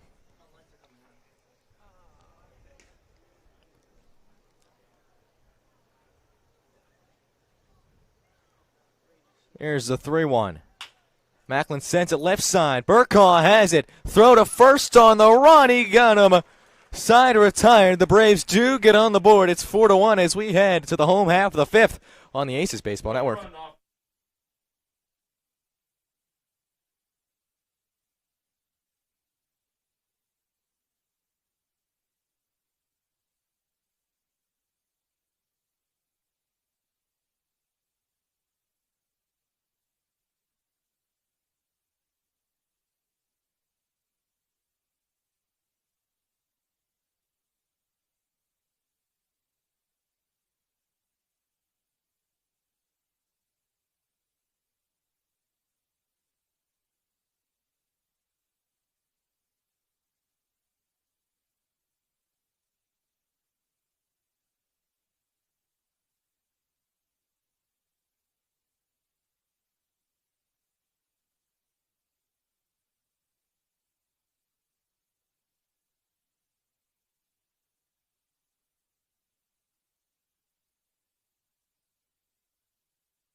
Okay, back in. Stay tuned. We'll be joined by the Director of Game Day Operations in the top half of the 6th, Jen Hammond. We'll talk to her for about an inning. As the new arm on the mound is going to be Gavin Elliott. The Braves will go with another lefty, their 3rd lefty thus far.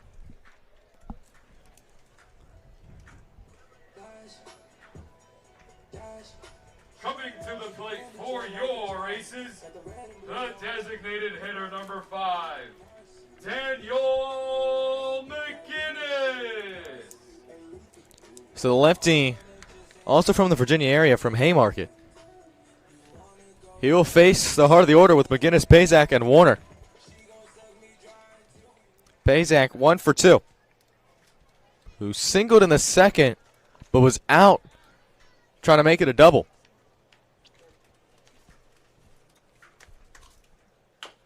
First pitch fouled off right by home plate. 0-1.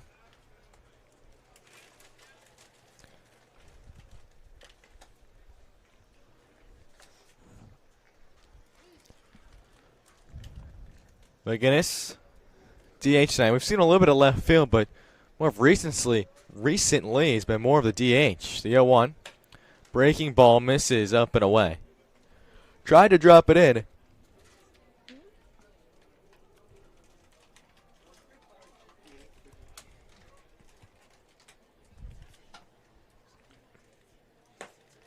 A big cut and a miss. Now 1-2. A breaking ball. I was low. McGinnis was fooled. Will Vieira, the right-hander, warming in Alexandria's bullpen. We'll see if Vakar goes back out there or they'll go to the bullpen. As McGinnis lays off. Count is now 2-2.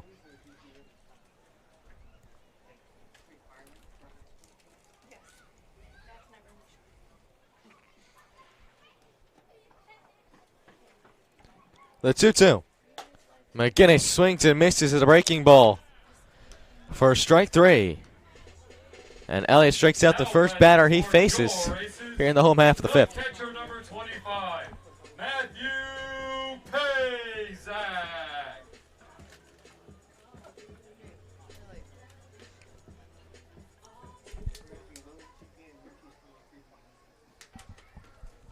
Pazak 0 for 1. He did walk in the first. It's a breaking ball for a ball. 1-0.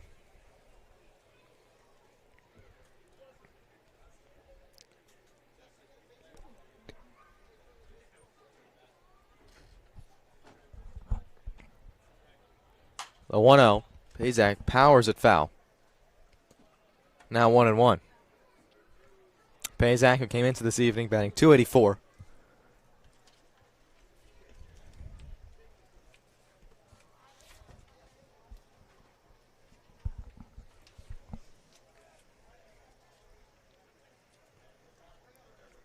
The 1-1. Pazak, ground ball through the left side for a base hit. Splitting Robinson and Macklin. And it's a one-out base knock for the catcher, Matthew Pazak. That leads to his teammate at Penn, Jack Warner. The right fielder, number 12, Jack Warner.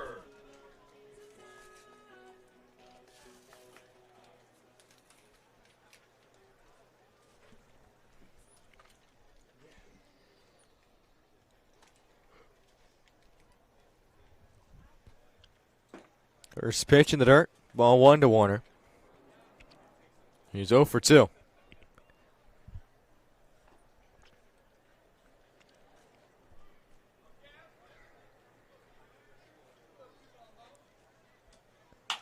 Warner sends this one through the right side for a base hit.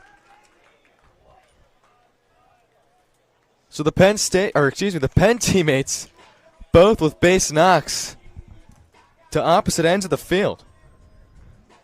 And there's 2 on with 1 away for Jack Rubin. For the Aces, the left fielder, number 27, Jack Rubin.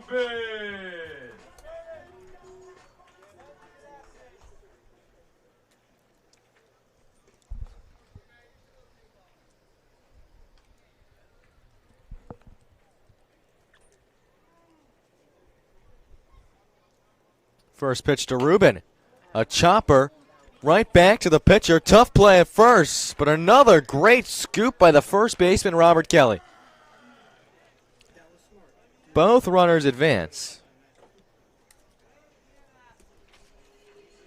But a great play by Gavin Elliott.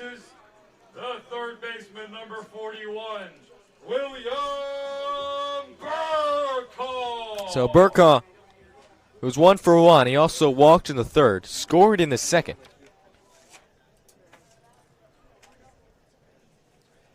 He comes up with 2 runners in scoring position. Now Elliott steps off.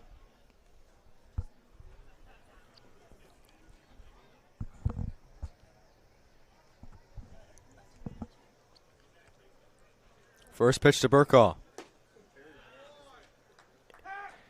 In for a called strike.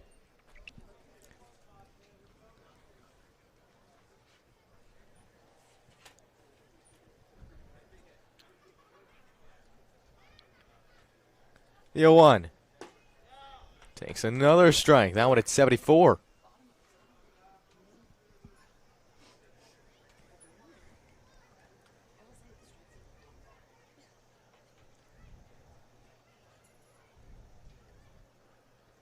Burkaw down 0-2.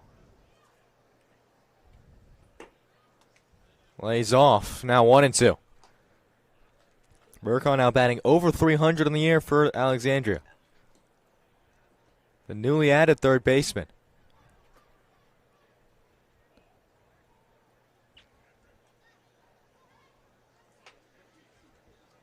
Here's the 1-2. In the dirt again, count is even. Runners stay put. But it's now 2-2 to Burkaw. Liam Irving is on deck. 2-2 the count near to Burkaw.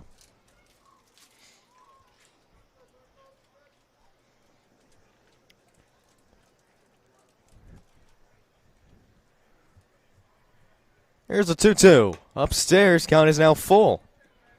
So 3 straight balls from Gavin Elliott. And Burkaw has the count full.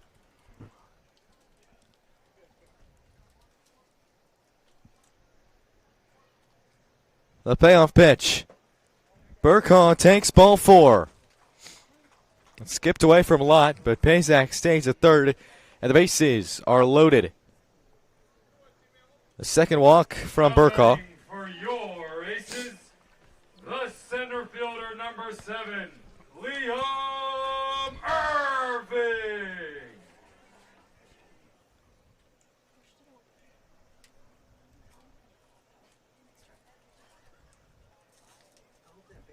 So it's Pazak at third, Warner at second, Burkaw at first. Here for Irving. First pitch is low and away.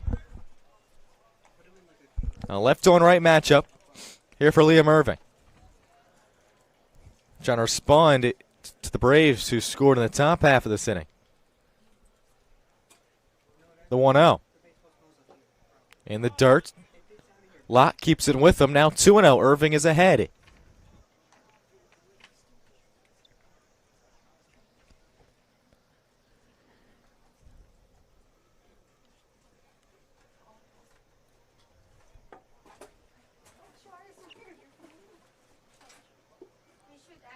The 2-0. Outside 3-0. If you're Gavin Elliott, you're in a bit of a jam here. You obviously can't walk. Irving with the bases loaded.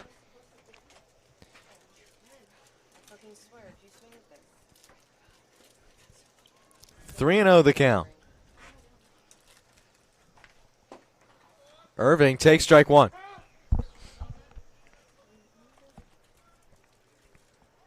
Now it's 3-1. You probably have the green light to swing here. We'll see what Elliott does. Bases loaded, 2 away. The 3-1. Upstairs, ball 4.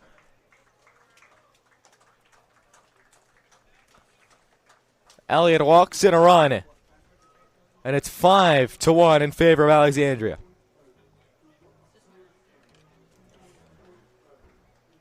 Pazak comes home, and we head back to the top of the lineup in Elijah Grant. A long inning for Gavin Elliott.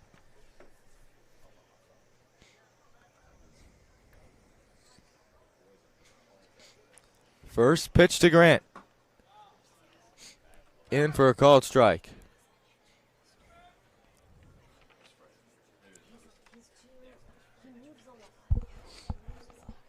Oh, 1-1 to Grant. 0 for 2 with 2 strikeouts. He walked and scored in the first. The 0-1. Grant takes another strike. That pitch just a bit off the plate. But 0-2 the count.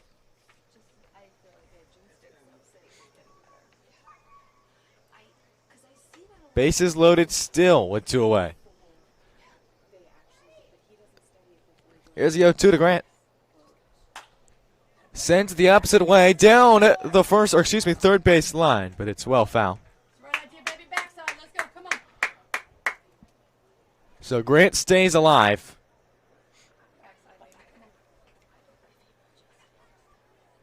And we'll do it again. Everybody has to go back to where they were.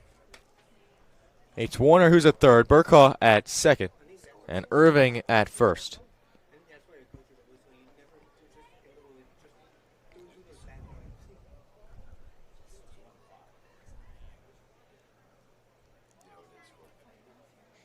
Another 0-2 to Elijah Grant.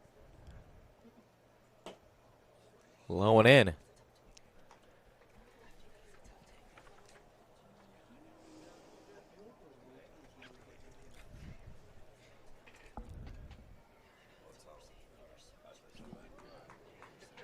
The 1-2.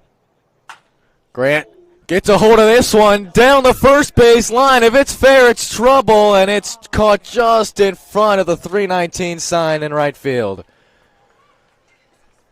Grant gave it a ride. Don't go anywhere. We're joined by Director of Game Day Operations when we come back on the Aces Baseball Network.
Well, we welcome you back to the Aces Baseball Network. They hold a 5-1 lead. I'm Ryan McDermott. Thanks so much for joining me today. I'm joined by Jen Hammond, Director of Game Day Operations. Thanks so much for joining us. Hey, great to be here, Riley. Fun to join you. Yeah, and so you were a coach last year. Now you're Director of Game Day Operations. What's that change been like for you? Yes, sir. 5 seasons in the dugout and Now batting for the switching Braves, the first baseman, to number the 18, other side of the fence. Robert Kelly. Getting a different look at baseball on this side of the fence.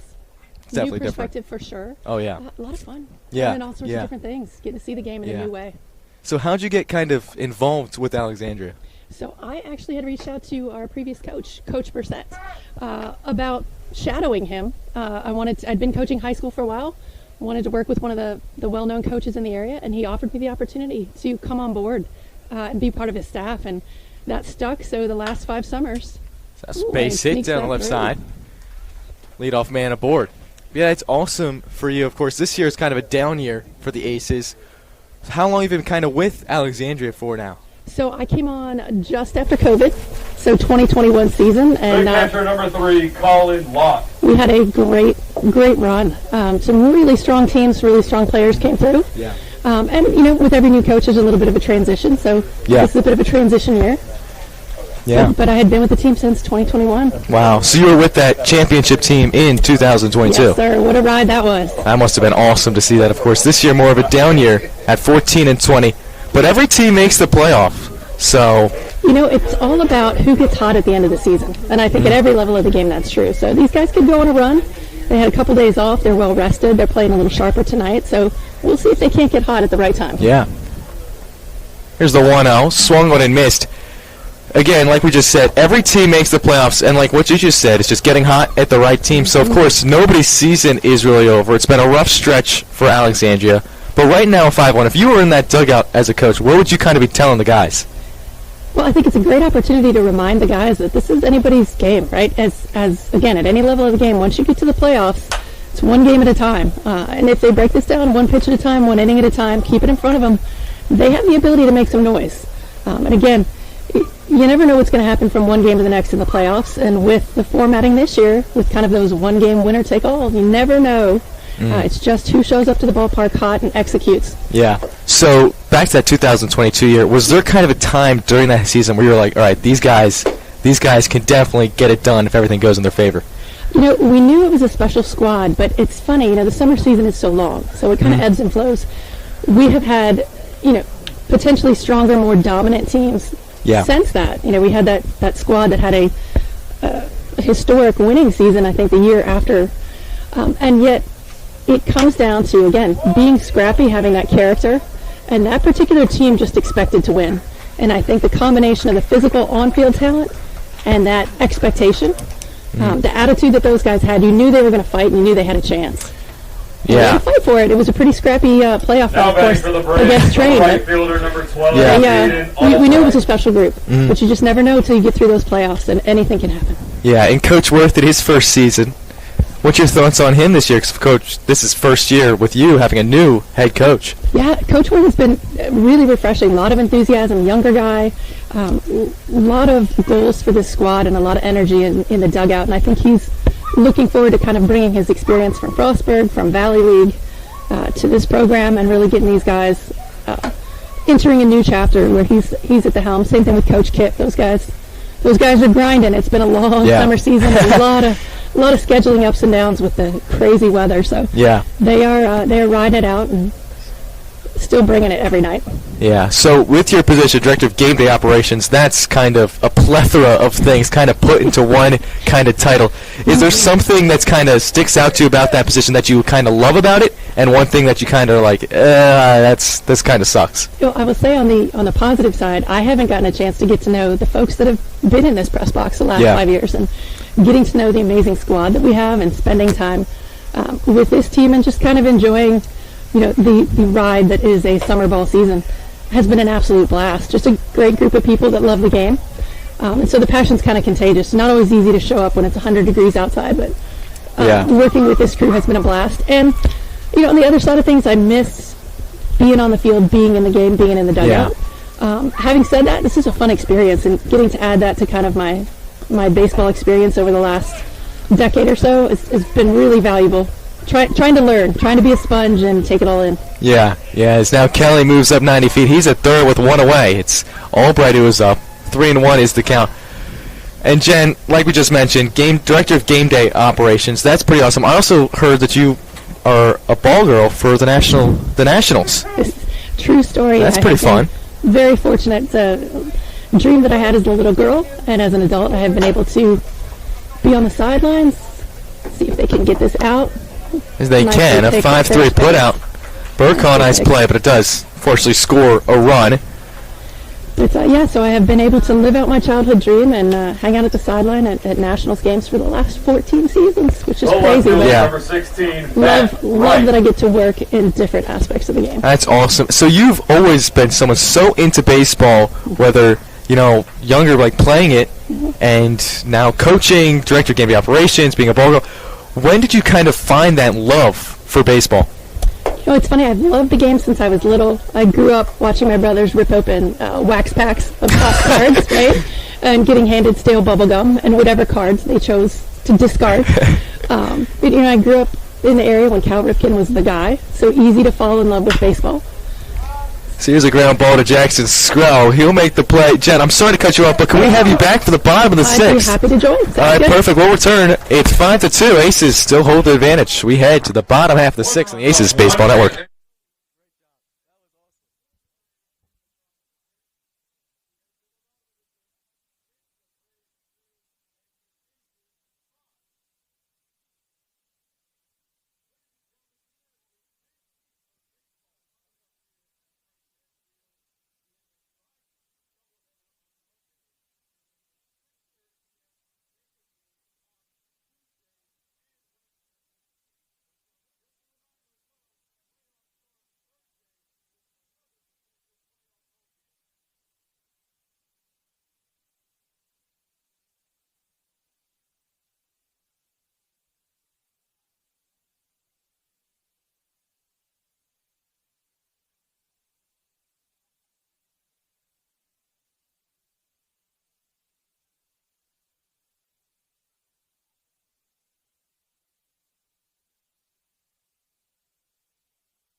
Welcome you back into the Aces Baseball Network. I'm Brian McMillan, joined by Jen Hammond. Jen, we were talking, what were we talking about? Your love for baseball. I don't know if you have any more to say on that before, of course, you got cut off. Hey, I just love the game. I'm again, grew up in the area, grew up, with my older brothers, trading baseball cards, never playing, but just fell in love with the game and fouled back. Yeah. At that time, there wasn't really a place for women in the sport, so I got pushed kind of into softball. Yeah. But was very fortunate that I found a women's baseball league, got involved there, and really never looked back. It's it's great to see the development and the place for women in the game. Yeah, and like you just said, your involvement in women, especially playing baseball, kind of alleviate more on that. Like, that's incredible what you've done. It's been really fun to watch. For the last 20 years or so, I've been a player in the women's baseball community, and of course we have the Women's Professional Baseball League launching in Rockford this month. We've got a huge girls tournament. There are so many more girls than women finding a place in the game, and it's really exciting to see that next generation actually has a place to go. Yeah. Coming to the plate for your that's great what you've done. I've also talked to you a lot. You want to do a little bit of play-by-play. I'm going to let you take over for this Hunter White at-bat, if that's okay with you. We'll give this a shot. So we'd love to see Hunter get us an insurance run here. One of our big guys. But it was... Takes that strike low in the zone, off speed to start. See if he can't find a way on base and get something started for us here. I hope Frank doesn't see us. He might have to replace me. Oh, I don't know about that, Riley. I think you've got some job security. A swing and a miss and a ball down in the zone. Quickly 0-2. Remember that game where the... See if we can't work our way on base here. Yeah, I was at that game. I didn't stay. The delivery. Foul down the first baseline. Make a play, coach. Oh. Put that in the book as an E10 for Coach Kip. E10 for Coach Kip. I'm going to be paying for that one later. I hope his mom's not listening. So the fourth pitch of the at-bat here. Yeah, it's not... That ball is in the dirt and gets away. No chase there from Hunter. Gonna have to scrap here. Down 1-2. Not that I remember how. He did it One out here, bottom six, looking for some insurance. Fouls off a pitch high and away. White is fighting here. Certainly one of our more consistent offensive players.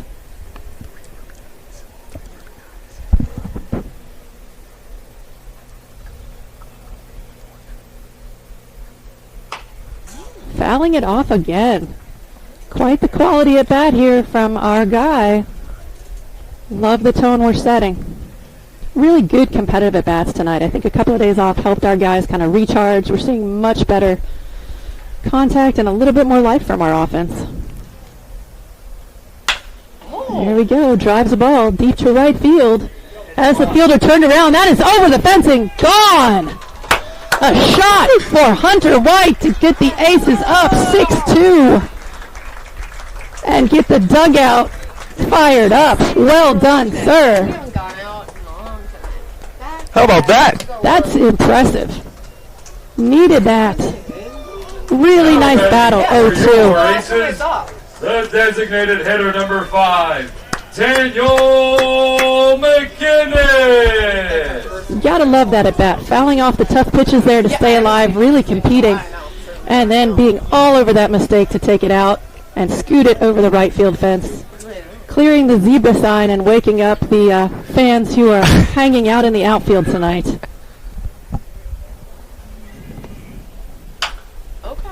T-Mac with the ball to shortstop.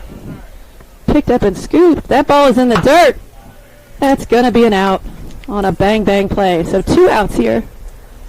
Bottom 6.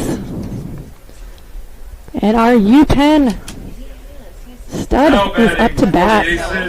The catcher number 25, Matthew Pazak. Paysack has been so consistent. These UPenn guys carried us last year. Good to see them making an impact this year as well. Yeah, Pazak and Warner. Yes. 5-6. Back-to-back. That's trouble for opposing pitchers.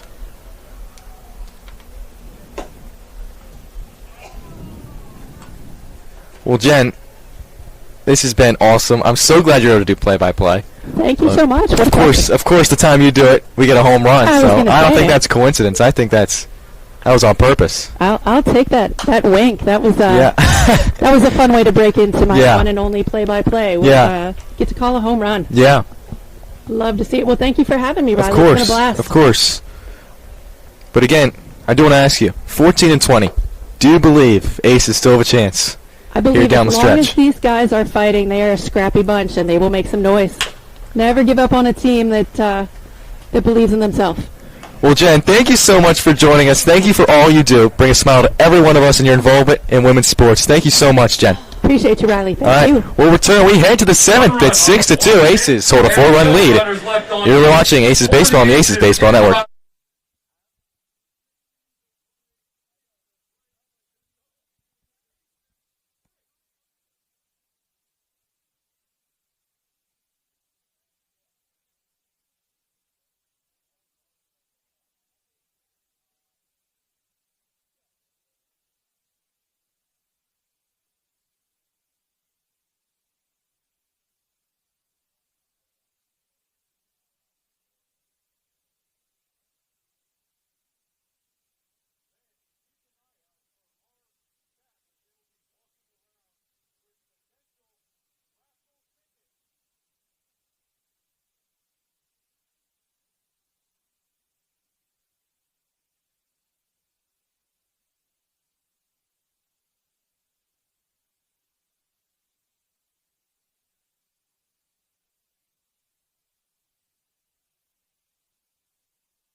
And Robinson. Be back in the Aces Baseball Network. After a solo shot from Hunter White and responds in the bottom half of the sixth, it's back to a 4-run ball game here between the Aces and the Braves. There's a pitch to Robinson, fouled back. He leads us off here in the seventh.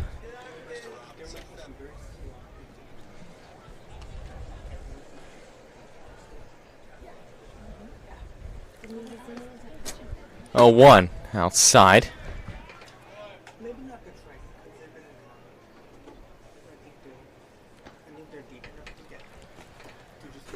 1-1 the count. Here to Robinson. Is Vieira the new arm in for Alexandria? There's a swing and a miss. Now 1-2.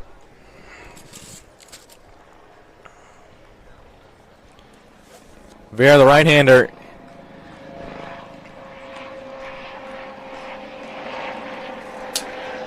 In for a second straight, the 2-1.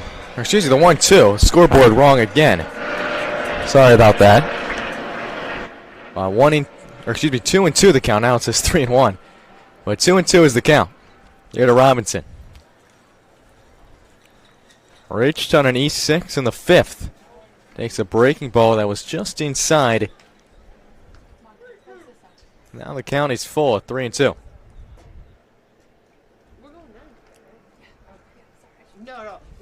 These two only separated by 1 hit. Aces was 6, Braves with 5. The 3-2 is fouled back.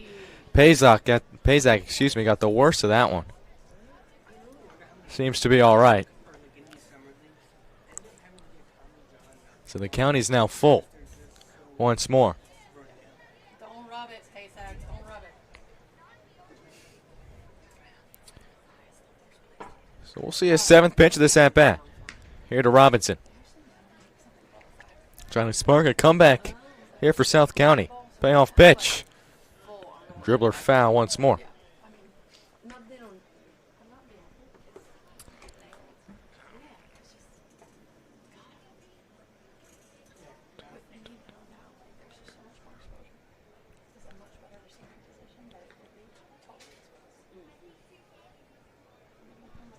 Swing and a miss by Robinson.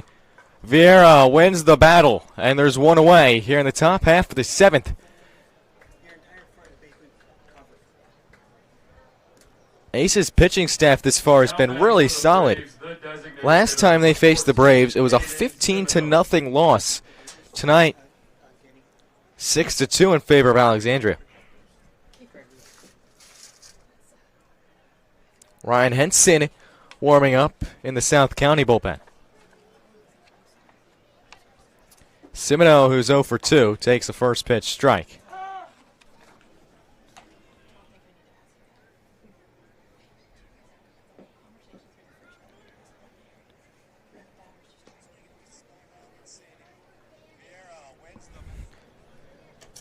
Here's the 0-1. Swung and missed again. Now 0-2.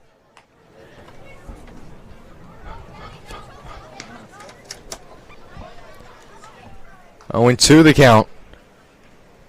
Now to Simino. The 0-2. Outside, Pazak thought it was strike 3. So 1-2. Now to Simino.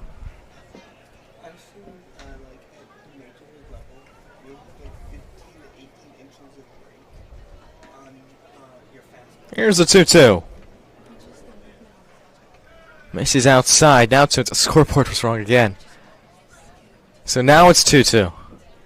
Apologies. Because now the scoreboard's reading 3-2, but it's actually 2-2.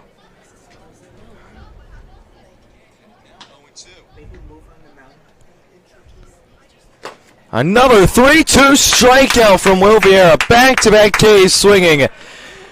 And there's now 2 away with the bases empty.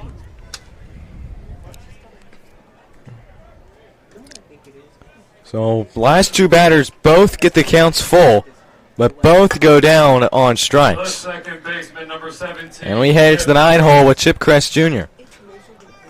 1 for 2. He singled back in the 3rd. Trying to become a 2-out base runner here in the 7th. Takes the first pitch strike.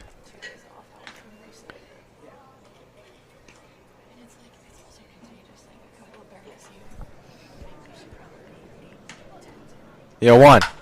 Chris sends it deep left field. Ruben going back towards the wall. Makes the grab about 7 feet in front of left field fence. It's time to stretch here in Frank Mayfield. It's the Aces who with a 4-run lead at 6-2 on the Aces Baseball Network. 3 down for the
Welcome back into the Aces Baseball Network. Thanks so much for spending your Sunday evening with us. Aces still with a 4-run advantage. Look to add on here in their half of the 7th.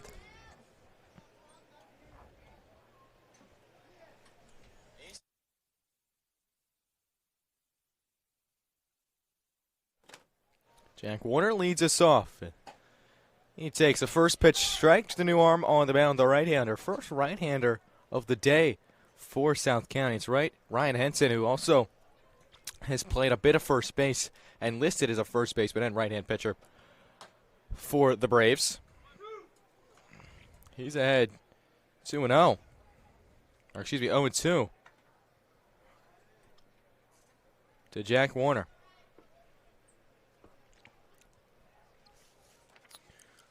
Warner 1 for 3, now 1 for 4. Henson strikes out Warner on 3 pitches. And Brad Larson will pinch hit for Jack Rubin. Now batting for the Aces, number 8, Brad Larson. So Rubin, who was 0 for 1 with 2 walks, will come out for Brad Larson.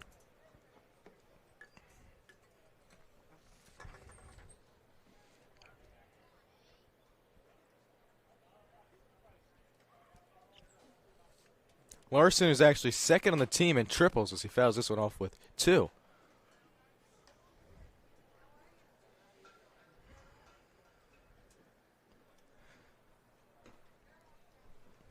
0-1 the count to Larson. Out a solid year at the plate thus far. The 0-1 is fouled off almost same spot. Quickly 0-2. 5 quick strikes from Ryan Henson. Brody Shawn is warming in Alexandria's bullpen.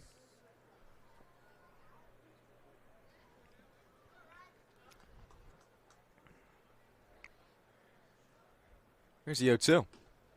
In the dirt, Larson lays off. Now 1-2. It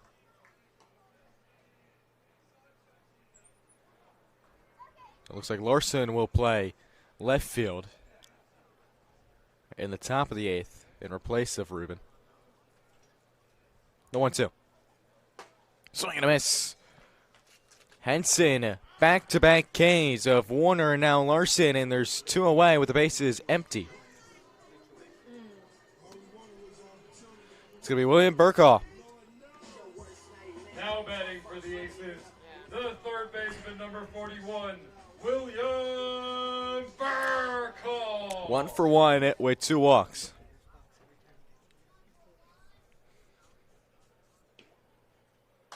First pitch, almost looked like he checked his swing. Fouled straight back, 0-1.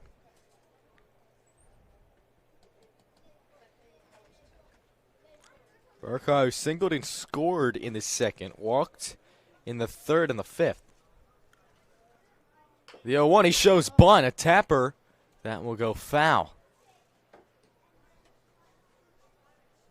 So now 0-2 to Burkaw.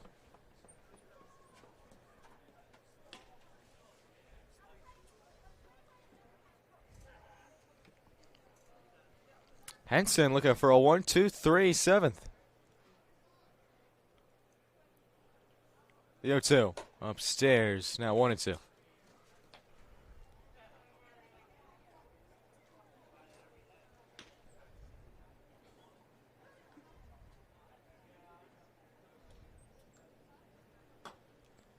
Lays off. Pitch that was outside at 74.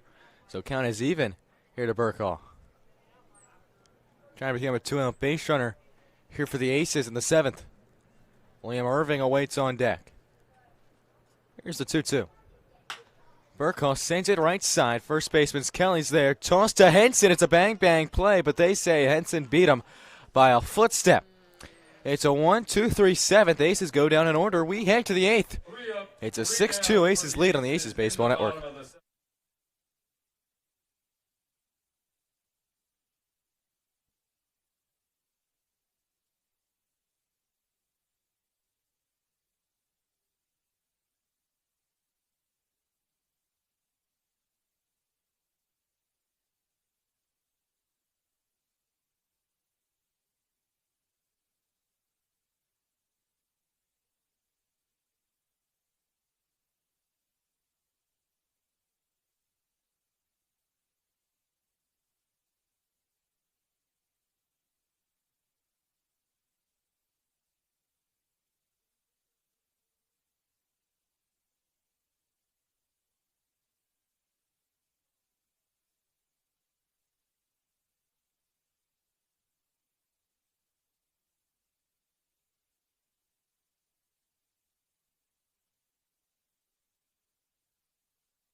Welcome back in. Aces go to the bullpen once more. It's Brody Sean who will come in the 8th. We'll see if he will go to the distance and try to the 8th and the 9th. You'll have to face the top of the order. Peltier will lead us off. Had an RBI double back in the 5th.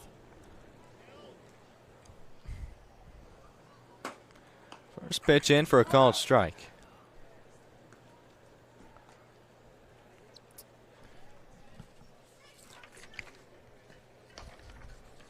Brody Shaw with a 1.76 earned run average as Peltier, a little pop-up White going over, but this one is just out of his reach, just behind the South County dugout.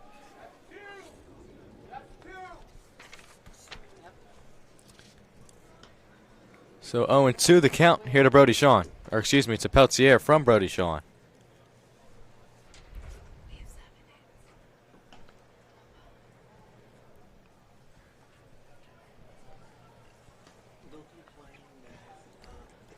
Here's the 0-2.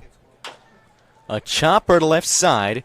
Scro stutters, long throw to first. Not close to being in time. Peltier was down the line quickly, so it's an infield single from Owen Peltier. And the Braves get a man aboard here in the 8th. This is the most dangerous part of the lineup, with Peltier, Macklin, Kelly, and Lott. Macklin actually 0 for 3 today. The right-handed batter who was hitting .392 coming into tonight, he shows bunt. Pitch is low. That was a 93. Brody Shawn right now attends High Point. The 1-0, Macklin gets it down, but it's foul. Going on vacation finally. So a ball and a strike the count But to Macklin. and then a couple softball tournaments. Usual. Kelly, who's 2 for 3, he sits on deck. Oh, cool. Where'd you? You don't really want 2 on with nobody out for Robert Kelly. Oh, nice. That's where she's from. Right. Here's the 1-1. Shows bunt again. Peltier's on the move. The throw down. Not in time. It was close. Good throw by Pazak.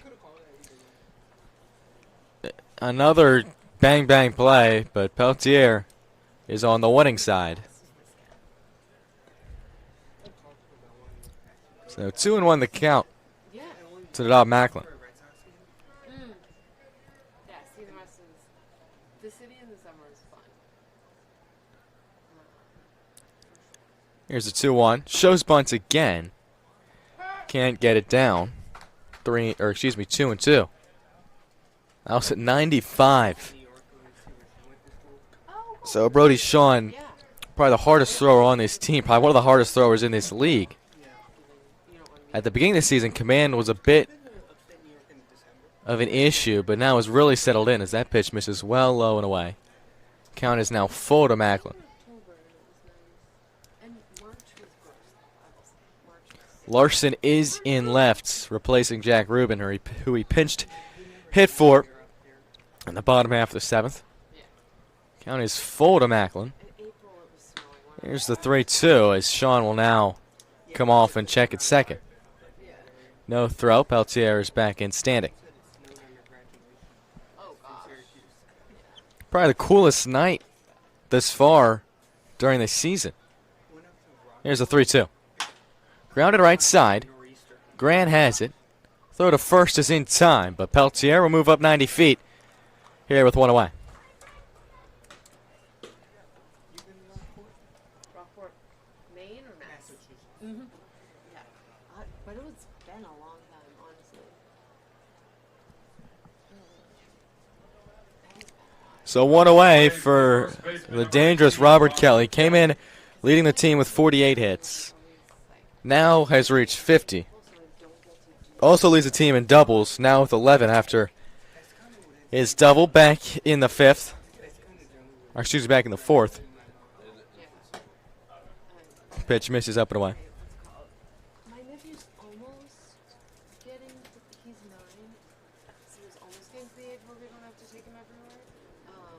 But that's the other thing. Is like everything we do has to be appropriate for a 9-year-old, and like The 1-0. throw a rock for the day. Runs inside at 96. The rest of us would love. It's not really 9-year-old. So 2-0 here to Robert Kelly. 2 for 3 on the day, batting .378, now over that after today. 2-0. Kelly, a laser foul. 2-1. So looking forward to Kelly also leads the team with 32 ribbies.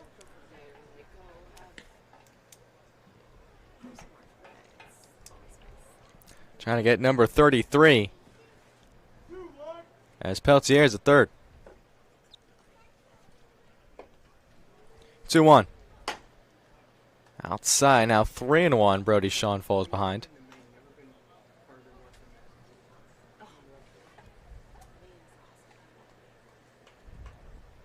It's just kind of like the Wild West. Maine is slightly more southern. That one's well upstairs. Gets away from Pazak, but no advancement from Peltier. It's a walk for Robert Kelly. And, It does. you know, probably not as bad as you would think. And it does. McCollin Lott follows him up. Well, 0 for 3, but he's batting .330 on the year. and like great hiking and like through the White Mountains. And He comes up with runners to the corners with only one away. yeah, but Rhode Island has way more than you would think, especially like the beaches in Rhode Island. First pitch fouled off.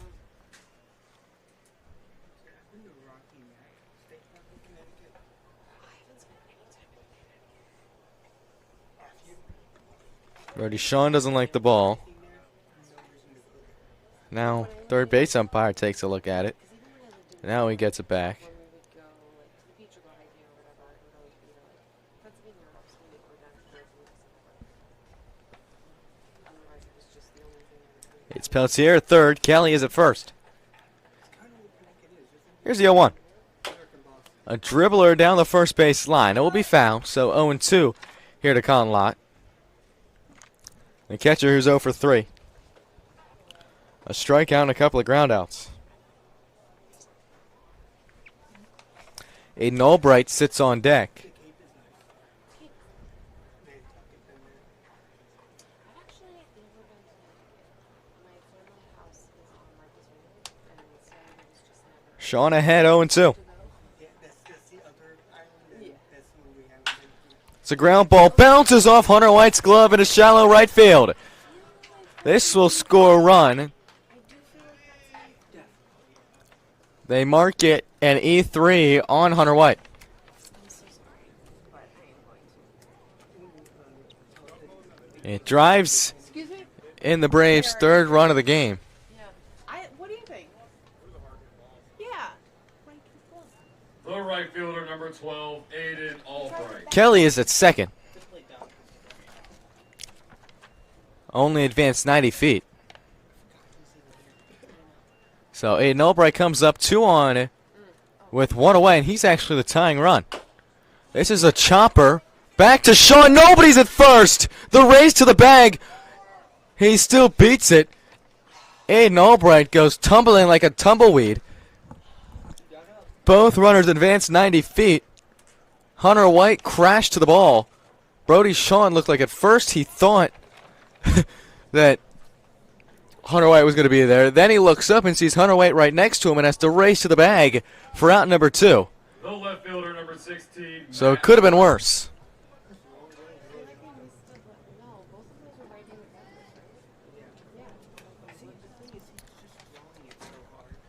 right? So it's an unassisted ground out to Brody Sean. Matt Wright comes up again. He is a tying run. A 3-run ball game, 6-3, Aces lead.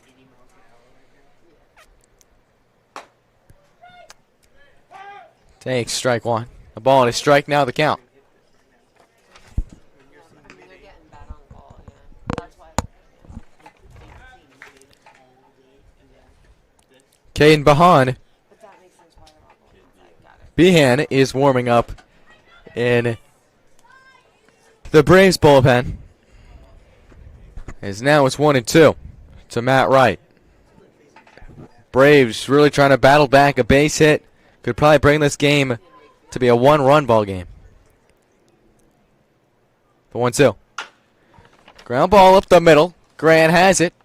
Throw to first in time to retire Wright. 4-3. Braves do get one more. Cut the lead in half. It's 6-3. We head to the home half of the eighth on the Aces Baseball Network.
Braves get another one on the board in the top half of the eighth. Aces have responded each time the Braves have scored. Like to do it again as their lead has been cut down to 3. Liam Irving will lead us off. It's going to be Irving and then back to the top of the lineup with Elijah Grant and Jackson Scrow. 9-1-2 due up.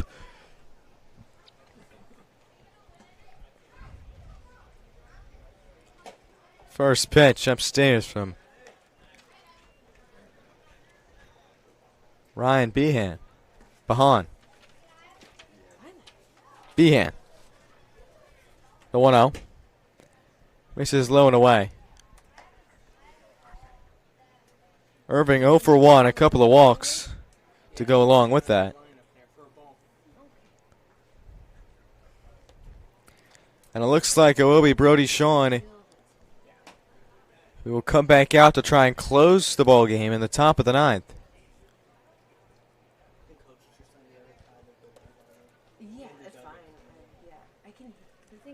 3-0 the count is to Irving. Takes a strike, 3-1.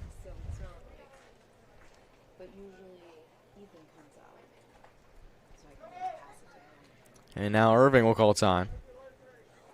I think Coach was already kind of running over to first base by the time he got there. Wind has died. The 3-1 in for a called strike 2.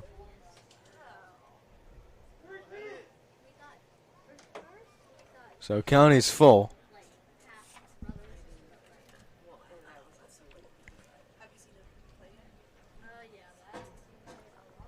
The 3-2. Fouled back to the glove for strike 3. Irving down on strikes. Coming to the plate for And there's one away in the bottom half of the eighth. Baseman number 1, Elijah Grant.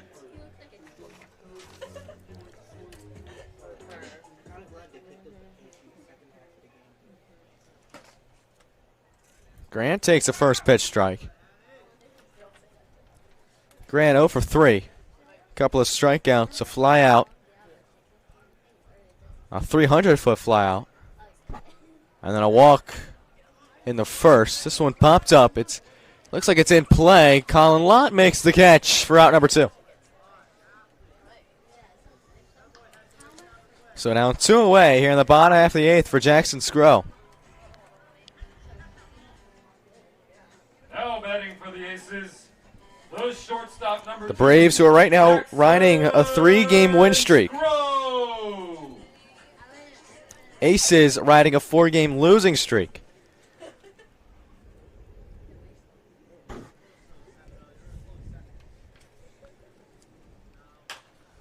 Scrow sends it opposite way. It's in foul territory. Robert Kelly unable to make the play in foul territory as he bangs it up against the fence. So Scrow gets another life.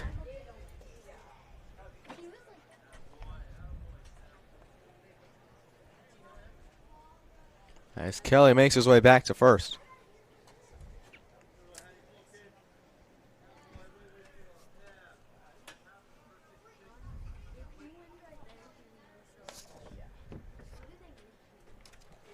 You won.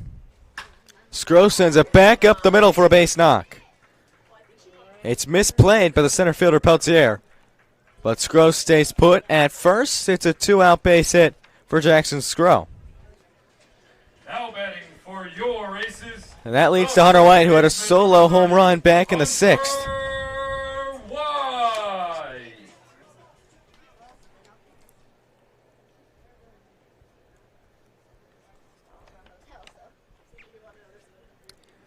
First pitch to White. This is low and in.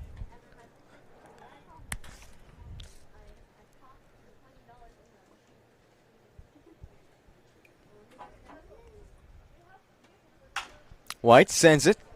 Third baseman Robinson has it. Throw to first in time to retire White 5-3. We head to the 9th. Aces look to close down win number 15 when we return on the Aces Baseball Network.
It's Brody Shawn who will look to close it out for Alexandria and move to 15 and 20. Third baseman number 2, Ben Robinson. Braves look to avoid falling back under 500 at 17 and 18.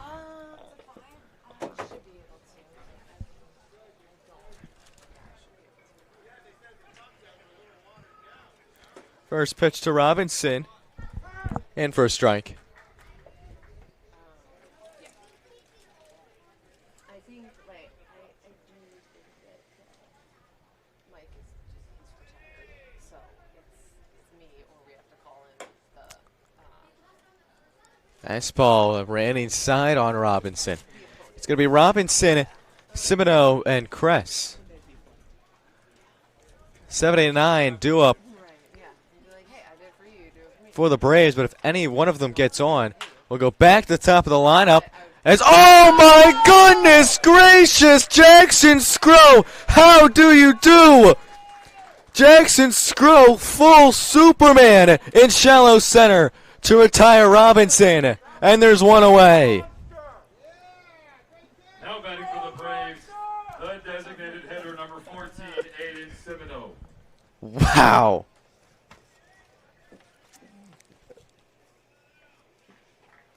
I think 99% of the people at this stadium thought that would be a base hit. That 1% was probably Jackson Scrow. 1-0 the count to Semino.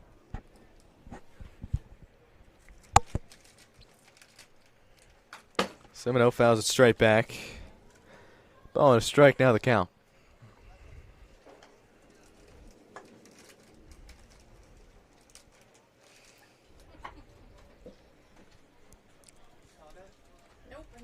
Oh, it was so good.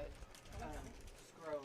I mean, 1-1 is up and in. Laid out for one. like I'm right side of second base. Two balls and a strike, the count to Semino.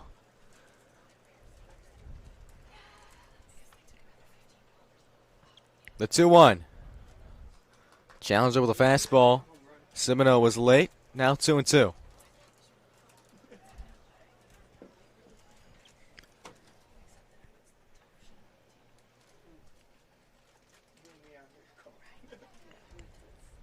The 2-2 swung on a miss, strike 3.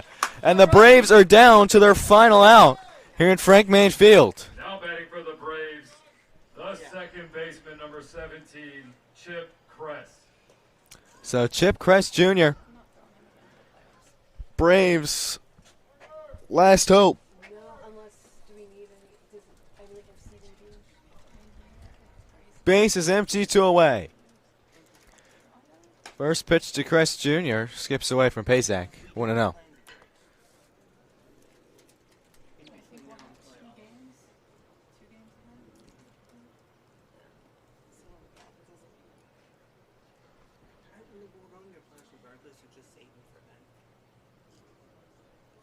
Sean sets. Here's the 1-0.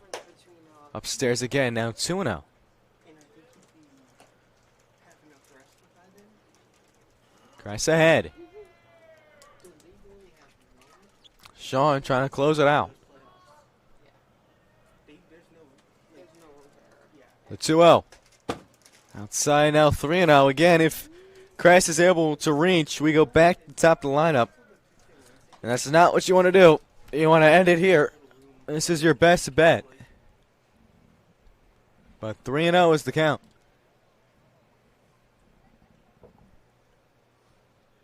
The 3-0. That's missed well low and away. So we go back to the top of the lineup. Now things get a bit more interesting. Owen Peltier. Owen Peltier, who singled and scored in the 8th, had a RBI double in the 5th. 2 for 4 day. Batting .307 on the season.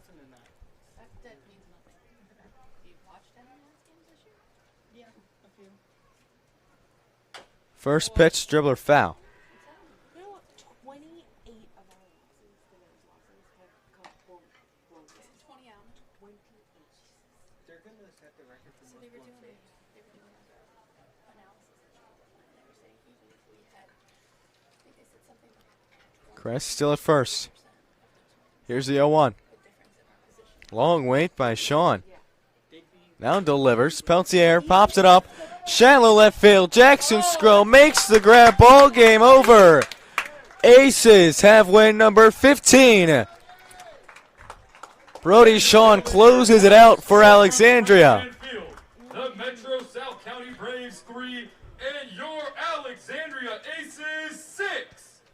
Thank you all for joining us at the ballpark 6-3 your final. Aces move to 15-20. The Braves fall to 17-18. Aces inch closer to that second spot in the South. Still sit 2 games behind the Braves, but a step in the right direction. They end the 4-game skid Now 3-7 in the last 10, but still, tomorrow you're going to face an only Crop Dusters team that's right now second in the North Division, at 22-11 coming into tonight. So that will certainly be interesting. That'll be a test for this Alexandria team. If you're able to at least split it, of course, game 1, it's 8-6. Game 2 will be a start of 7 innings. Thanks so much for spending your Sunday evening with us. We'll talk to you tomorrow. I'm Ryan McNerlin saying so long from Frank Manfield. Have a good night.